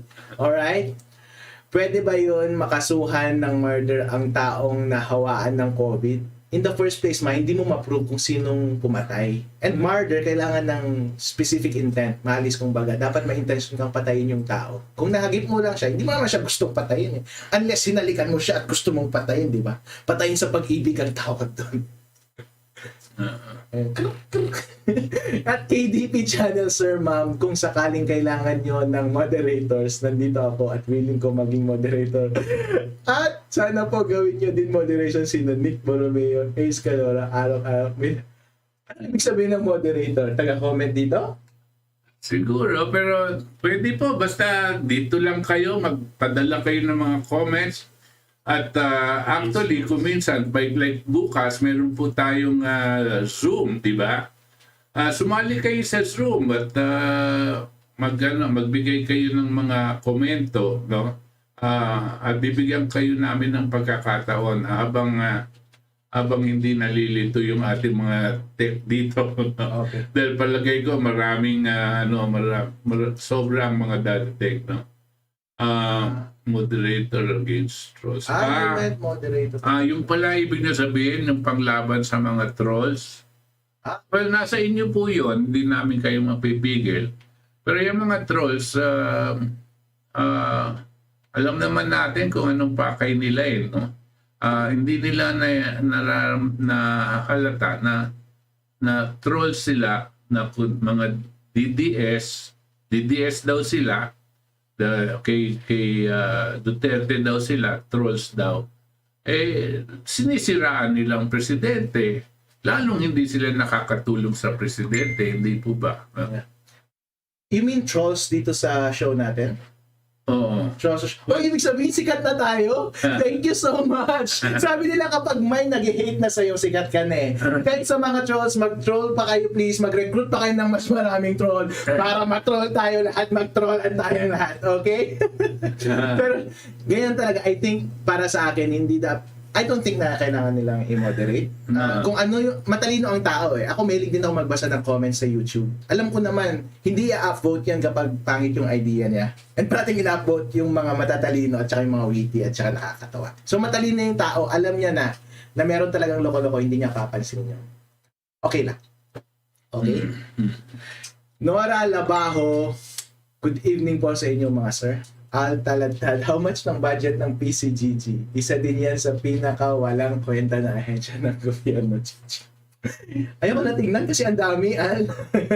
Totoo po yun. Pero yung military in general, malaki yung budget ng military. Ang malaking portion nun napupunta sa sweldo ng AFP. Pero kung titingnan mo yung investment sa, ano mo yun, capital expenditure, ibig sabihin yan, bibili ng barko, bibili ng aeroplano, bibili ng ito. I think ang nakita ko mga 27 billion lang. Hindi malaki yun kasi 27 billion, that's how much lang? Mga kukunti lang yun, $4 billion. Isa states yung $4 billion, isang ano lang yun.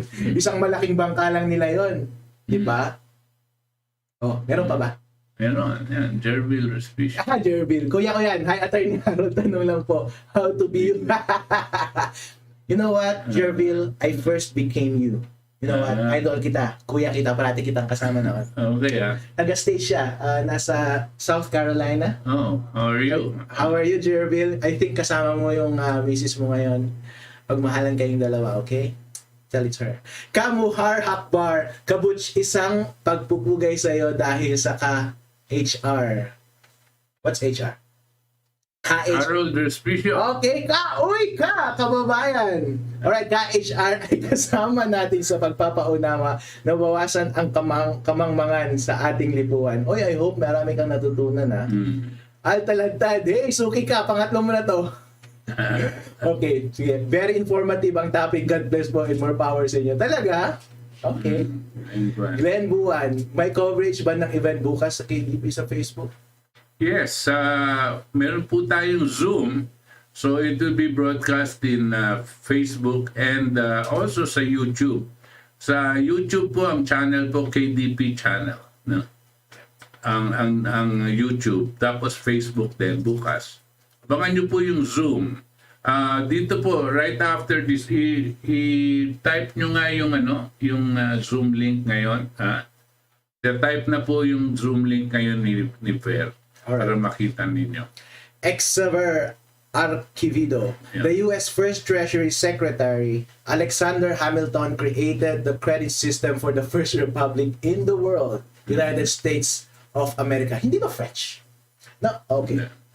As opposed to British economist monetary system, can you please expound on credit system? Is it doable in the Philippines or elsewhere? Come on, Butch.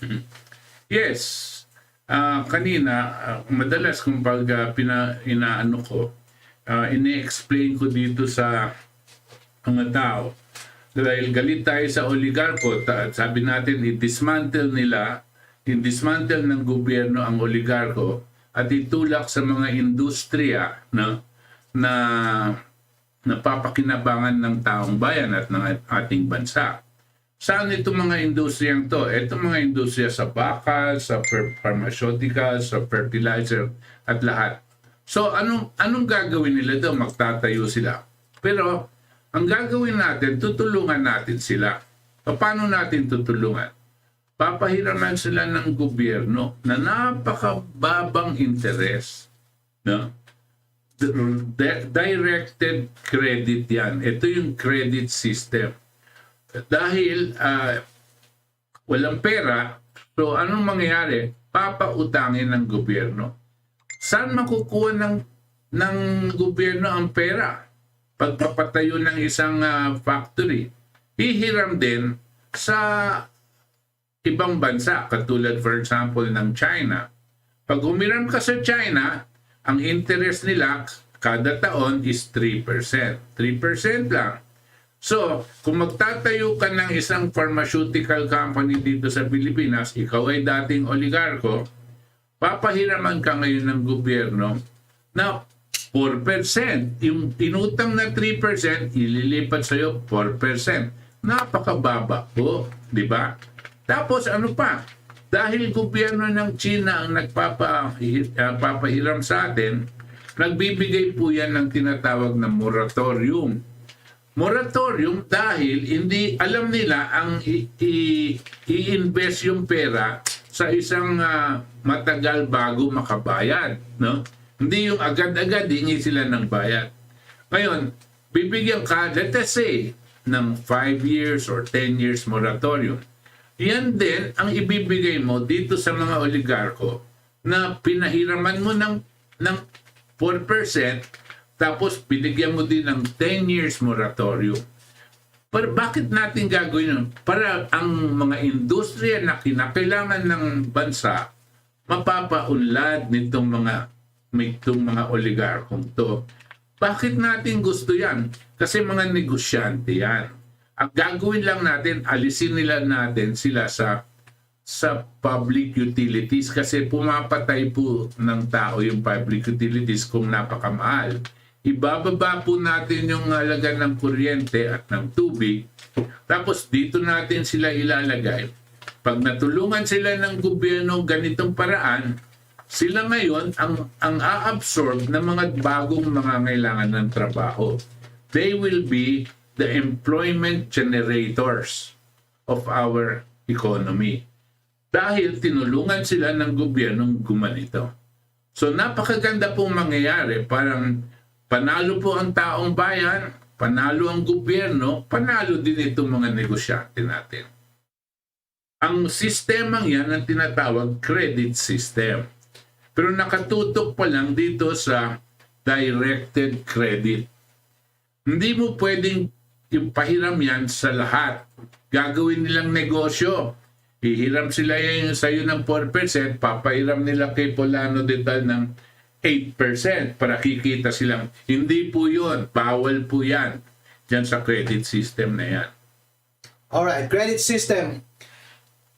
Kung ang credit system na tinutukoy mo ay kung yung pangungutang ng gobyerno bilang source ng finance ng gobyerno. Halimbawa, na-discuss ko sa inyo kanina na ang primary source ng gobyerno ng revenues ay taxes. At kung kailangan niya pa ng pera, katulad ng tao, mangungutang siya. Paano ba talaga nangungutang ang gobyerno? Narinig niyo na ba yung phrase na treasury funds? Treasury, ano ibig sabihin ng treasury? Sa Philippines may tinatawag ng Bureau of Treasury. Ibig sabihin, yun yung kaban, treasure ng bansa natin at nag-iiso sila ng treasury bond. Yun yung utang. Parang nag-promissory note o cheque. Pag merong nakautang sa'yo, binigyan ka ng promissory note, di ba? Yun, treasury bonds yun. So, kanino nila binibigay yun? Ibibigay nila sa tao, yung mga nag-i-invest ng treasury bonds. Or binibigay nila yun sa mga institusyon, funds, tulad ng GSIS, kung gusto nilang mag-invest ng treasury bonds. Pwede rin nilang ibigay yun sa China, kung gusto nilang mangutang sa China. So, i-issue nila yung treasury bonds. Kaya kung naririnig ninyo, China ang pinakamalaking inuutangan natin, pinagkakautangan natin, yung mga tipong ganon, ibig sabihin, China ang bumili ng treasury bonds na in-issue ng gobyerno natin. Yung treasury bonds na yan, actively na tinetrade yan ng mga financial institutions na malaki. Hindi lang natin madalas nakikita. Parang yung currency system, currency trading, lahat parang nagtitrade ng stocks, parang ganon din. Ganon din yung treasury bonds. Tinetrade yan ng malaking hedge funds, etc. sa ibang bansa. Ganon mangutang ang gobyerno natin. Ngayon, paano mo ngayon babayaran yung utang na yon? Babayaran mo yung utang kapag nakasingil ka ng maraming tax. Pwede, tulad ng ginagawa natin. Or, kung ayaw mo na gawin yon, meron ka pang isang pwedeng gawin actually. Anong pwede mong actually? Diba? Narinig nyo na ba yung question na, Harold? Bakit hindi ka na lang mag-print ng pera? Oh. Ba't di ka na lang mag-print ng pera? Anong gagawin ng gobyerno? Ang BSP ay parang corporate entity rin. Tulad ng diniscuss ko sa inyo kanina, ang national government ay parang tao, artificial na tao. Ang Bangko Sentral ng Pilipinas ay parang tao din. Ngayon, ang gagawin ng Bangko Sentral ng Pilipinas, mag-uusap sila ng gobyerno, sasabihin ng gobyerno, Bangko Sentral ng Pilipinas, pakutangan ng pera. Ayun. So, ang gagawin ng Bangko Sentral ng Pilipinas talaga, saan kaya ako kukuha ng pera? Sasabihin ng Bangko Sentral ng Pilipinas. Alam mo anong gagawin niya? Magpiprint siya ng pera. Basahin ninyo ang pera ninyo. Basahin niyo sa harap ata, nakalagay, bayarin ng Bangko Sentral ng Pilipinas. Anong ibig sabihin nun? Di ba notes? Bank notes? Parang promissory note, di ba? Ibig sabihin, utang yon ng Bangko Sentral ng Pilipinas. So, ang gagawin ng gobyerno, pagpiprint yung Bangko Sentral ng Pilipinas out of nowhere, kukunin ng gobyerno yung pera, ang gagawin ng gobyerno ngayon is bibilhin niya ulit, i-redeem niya yung treasury shares na pinautang niya sa ibang bansa. Ang problema, tatanggap ba ang China ng Philippine pesos? Tatanggap ba ang US ng Philippine pesos? Hindi. Ang tatanggapin niya lang ay US dollars. So bago mo mabili yun, magte-trade ka muna ng US dollars. Diba? Magte-trade ka muna ng US dollars. So pag nakuha mo ng US dollars, saka mo i-redeem yung treasury shares and then babalik sa kaban ng bayan na nabawasan yung utang ng bayan. Pero in the meantime, dumami ang pesos. In the meantime, bumaba ang value ng pesos compared sa dollar. Bakit? Kasi ikaw ang gustong bumili. Dahil maraming gustong bumili ng dollar, syempre yung dollar mas mamahal compared sa pesos. So bumaba na yung value ng pesos, nagkaroon pa ng inflation sa bansa. Ibig sabihin, pag nagkaroon ng inflation, di ba, kunwari nasa isang palengke, lahat kayo maraming pera, di ba mas mamahal yung supot ng sili? Yun ang ibig sabihin ng inflation. Dahil ang daming nagkalat na pera sa Pilipinas, lahat ng bilihin mamahal. So yun yung mga implications ng credit system. Sa tingin ko, isa pa, i-direction na natin, wala na akong chance na i-discuss to in the future. Since nagkaroon na ng disbalance, nag-adjust na yung relative value ng dollars and pesos, anong mangyayari ngayon compared ng Pilipinas at United States? Yung standard of living ng Pilipinas at United States ay nagbago na yan. Bababa ang Pilipinas, tataas ang United States. Paano mo nasabi, Harold? Kasi ngayon, pag bibili ako ng produkto ng United States, kailangan kong bayaran sa US dollars. Since mas mababa yung value ng pesos, babayaran ko ng US dollars, mas mahal. Yung radyo na bibilhin ko doon, mas mahal. Instead, kapag bumili yung US dollars, kasi kapag bibili yung US dollars ng peso dito, mas mura yung bili niya ng palay dito. Gets? So yung relative wealth namin, magkaiba na dahil magkaiba na yung relative value ng currency namin, yung relative value ng goods namin magkaiba na, and yung overall wealth ng buong bansa ng US at buong bansa ng Pilipinas magkaiba na. Dahil sa irresponsible printing ng pera kapag ginamit mo yung credit system. On the one hand, pwedeng maganda yung credit system kapag maganda yung monetary, fiscal management ang tawag nila. Maganda yung management ng gobyerno, magaling yung BSP, di ba?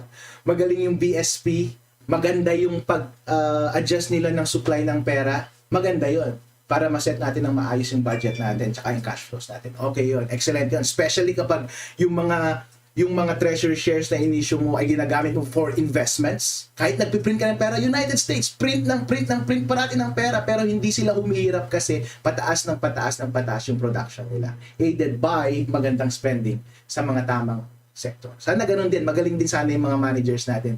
Ganun ang mangyayari. Ayos yan, combination ng credit system at saka traditional taxation. Okay. Kiko DH, kailan isasala sa Senado sina DOHEL Secretary Dukil, Dr. Salvana ng Infectious Diseases at FDA Director Domingo? Anong kasalanan nila, Butch? Nag-overtime na. Dukil Kita mo? Secretary Dukil. Oh, Okay. yan ang kasalanan nila. Oh, he does kill. Alright. KCC na Dr. Fauci na at UK Ministry of Health Secretary Matt Hancock ay nag-isa na sa House of Parliament. Okay. Erich Cyrus, good evening mga kapatid. Hi, Chito Fabian, Sarah Joseph. Issue about free trade. Mabuti ba o masama, Sir Mahiro? Naka 2 hours na daw tayo. Gusto mo pa bang i-indulge tong question? Ang ano yan? Free trade. Alam mo po, ang free trade po nanggagaling po dito kay Adam Smith. Yung konseptong free trade, gusto sabihin, let the businesses by themselves determine the economic of a society, which means supply and demand. Kung ito yung supply, ito naman yung demand, kung saan magmi-meet yan ang presyo. Okay? At kung hindi kakayanin ng isang mga negosyo, babagsak sila, let them fall by the wayside. Kung hindi naman kayang bilhin ng tao yung presyo na kinakailangan na pati yung mga tao, bahala sila sa buhay nila. Dahil mamamatay sila kung hindi nila kayang bayaran.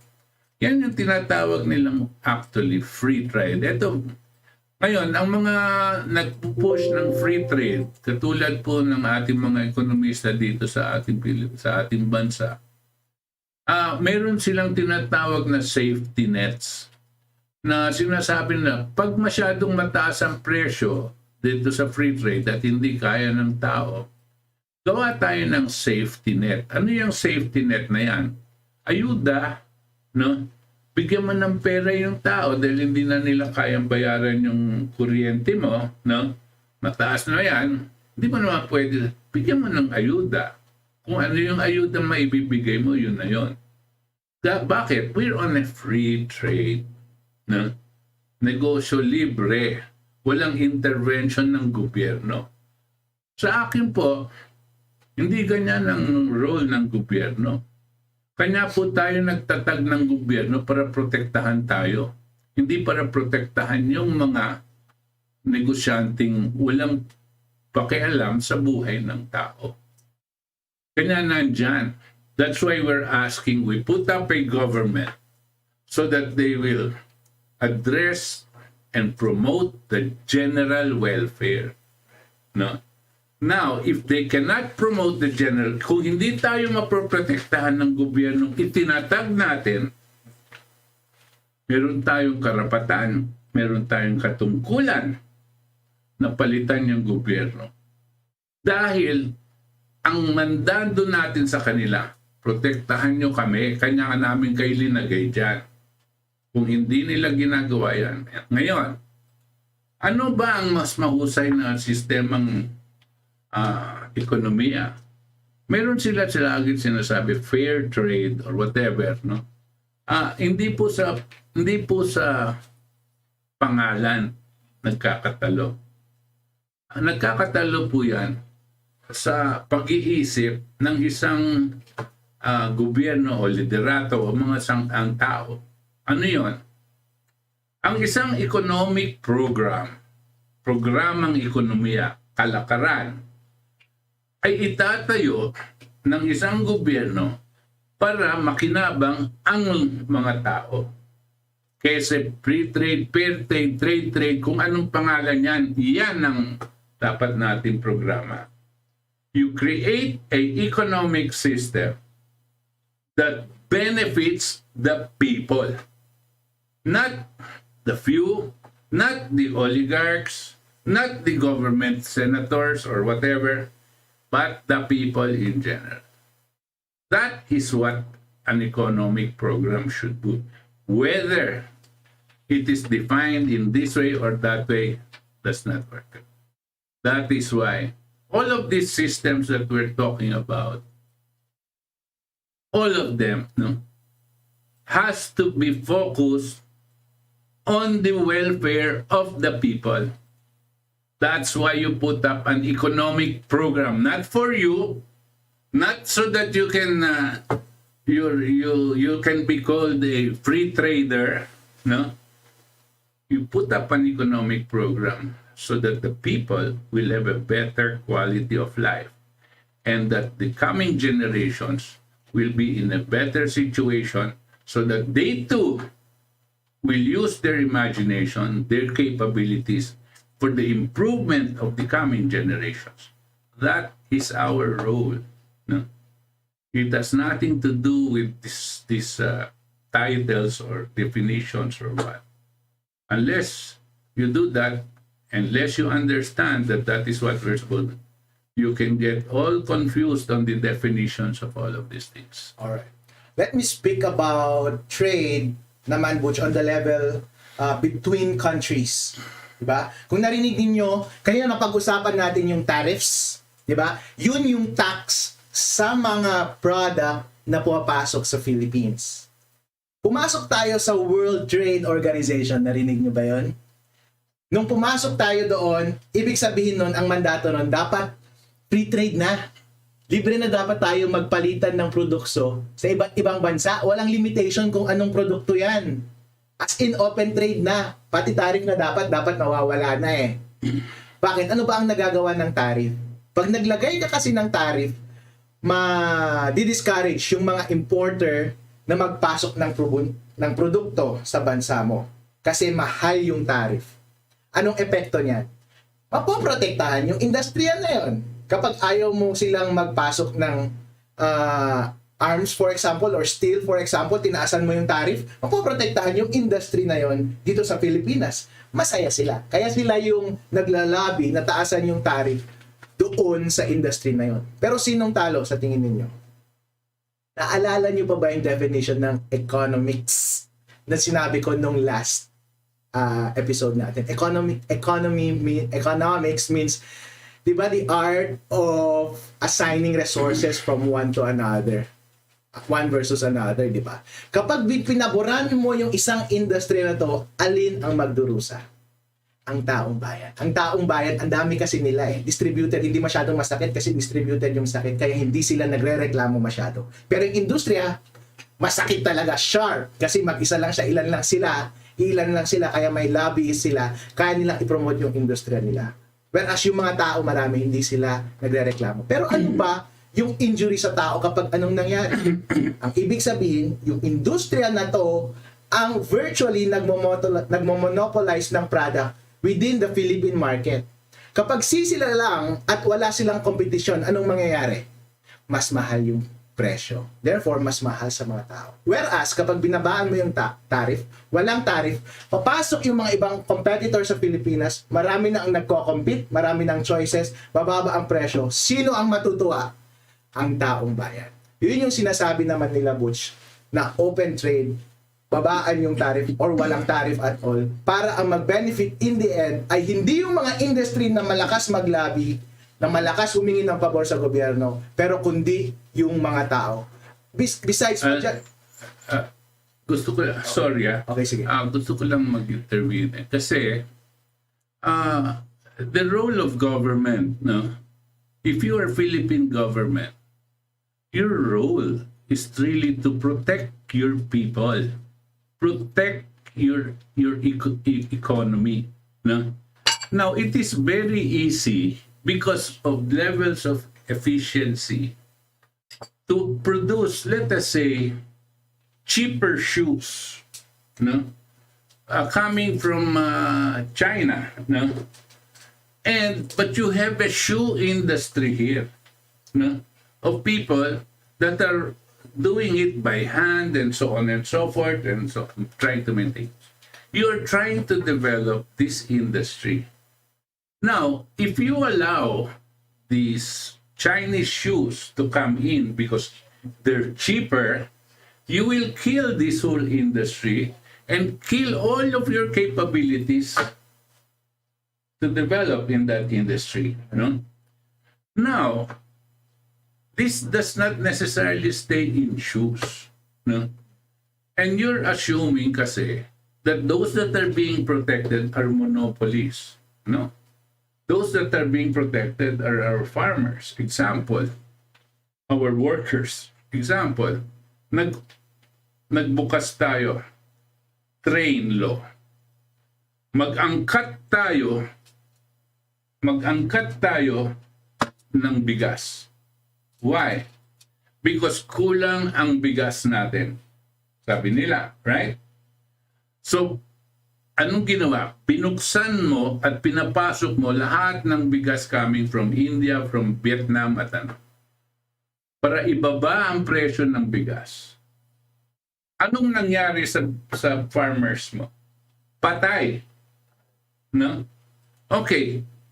Sino ngayon ang may hawak ng merkado sa bigas ng bigas mo? India, Vietnam, sila na. Okay? Ngayon, kaya bumabang, kung itaas nila ngayon yung presyo ng bigas ngayon, dahil pinapasok mo sila, Right. what will happen? Di tayo naman na magproduce ng rice dahil mahal na sila. Patay na nga eh.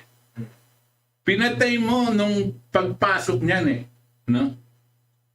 This is the thing. It is not as simple as being sometimes depicted in some books, no? That are so narrow in their understanding of how this thing works. No? Basta nakikita mo, ikaw yung gobyerno, ikaw yung presidente, ang sasabihin mo ba, oy, magsasaka ng bigas, kayo muna ang mamamatay dahil yung mas maraming tao dito kailangan mas mura ang bigas? Are you going to say, you're only 1 million farmers and we have the 70 million Filipinos that want to buy, so you will die first? Is that the way a leader should act? Cannot, because that 1 million is actually can be created and prepared and developed to feed your 70 million people. It is your responsibility that they are assisted to feed these guys, not kill them so that I can import cheaper ones. Right. No, that doesn't work that way. No, or else you kill yourself, because one day you don't have any capability of producing anything, because we decided that when it was cheaper outside, we opened it up because that is WTO. Right. No, the WTO is the most, to me, Delicious. agency that they created, because the ones that were powerful, no, the powerful countries, you cannot export to them just like that, no. Hindi muna, ano ba yan? Hindi pwede yan. Those are coming from works of children. We don't like child labor, so we'll not import it from you. They can come up with any kind of reasons like that, so that they don't have to import. But you're a smaller country. You open up so that I can sell my goods to you there. So patay yung farmers mo, patay yung workers mo, so nabenta mo yan. Okay, what happens now? If you don't like, Mr. President, kung hindi ka papayag na bentahan ko yan, maski mamatay yung mga workers mo, I will impose economic sanctions on you. I will not let you borrow money from the banks. I will see to it that you cannot export to these other countries. That is the way the WTO works. No? And that is the way these people are handling or expecting us to do it. All of those people that are writing books, no, are on this thing and that thing, are either ignorant, no, or malicious, to try to change the minds of the people that it is bad for you to protect your own.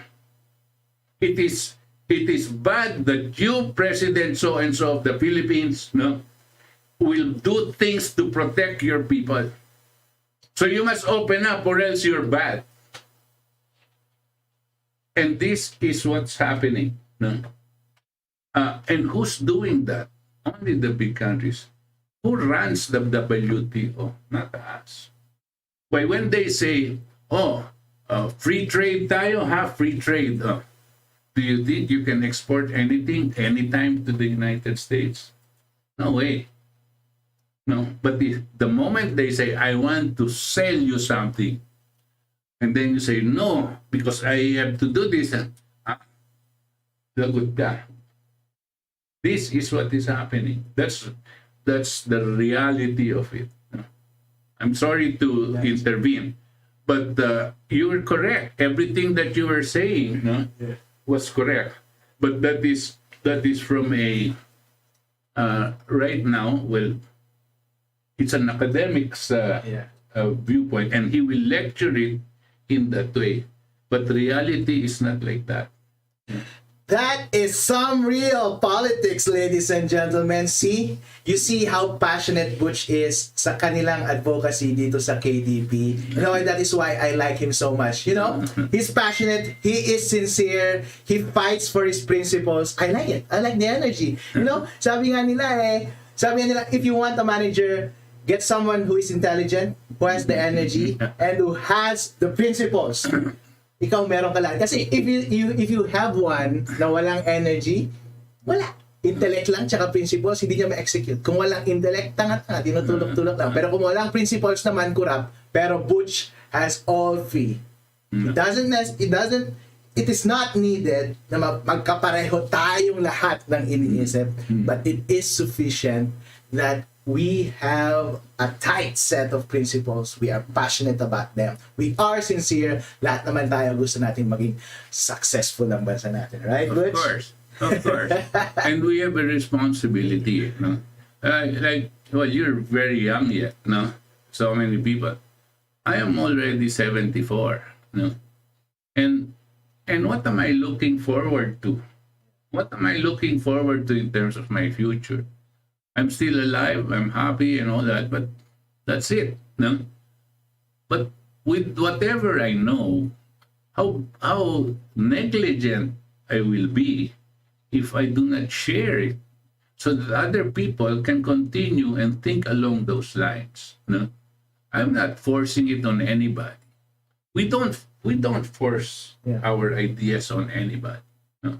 It's not right, but you share it. And let them validate it. No? If they want to check it, go ahead. Study, read some more, expound and see and discover for ourselves what it is. No? The credit system that was mentioned here, well, you're correct on the debentures or the bonds and so on and so forth. But what was being mentioned was Alexander Hamilton. Alexander Hamilton, which is one of the people that set up the U.S. He was part of the 76 revolution in the United States. So, and they were part of the Declaration of Independence. Alexander Hamilton, at 19 years old, was the first treasurer of the United States of America. 19 years old. And he devised a system called the credit system. The credit system is nothing but, like you said, I owe you, no? But I will print $1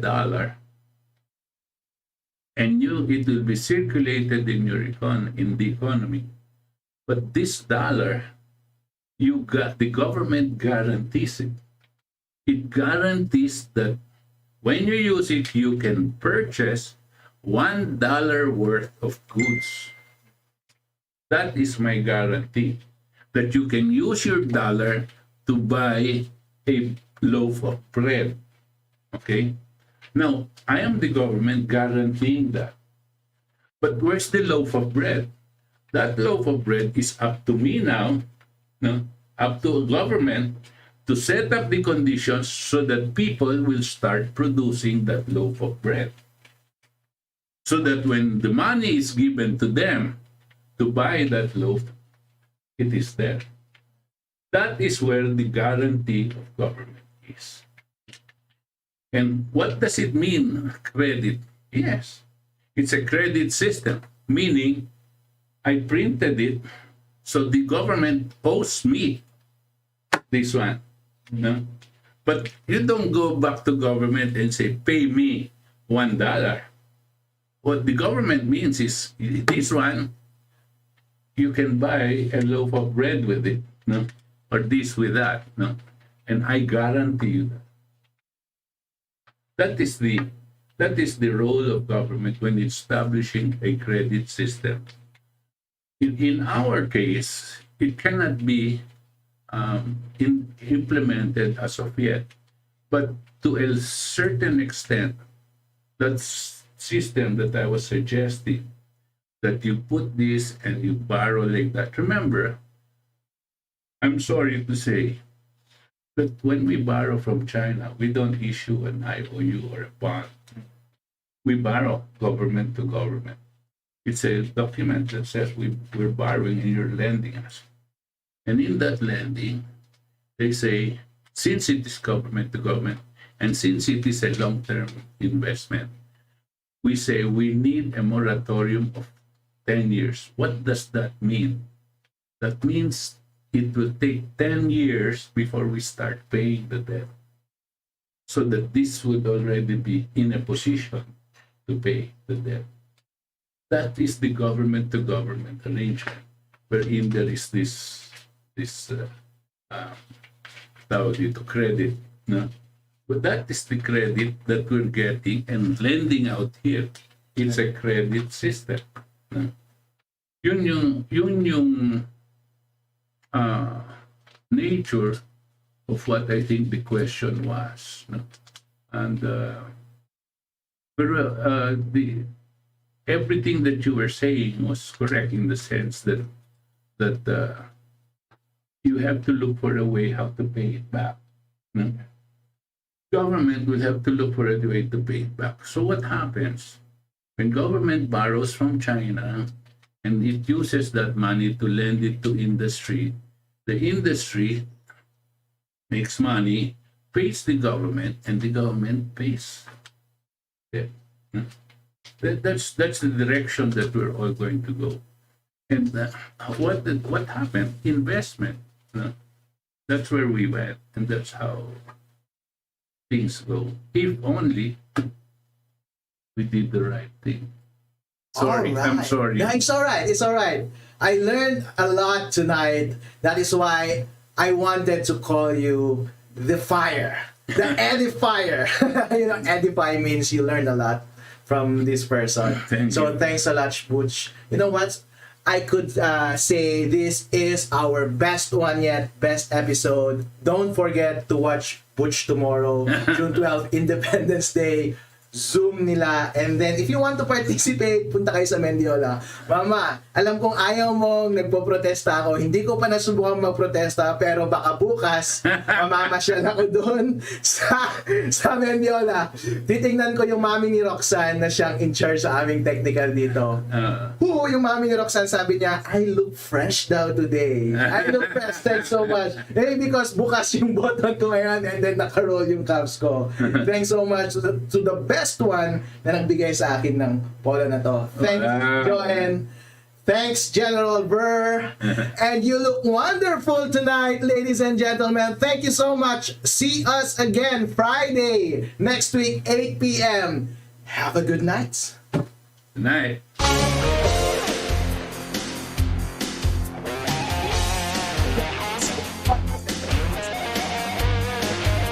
It's good.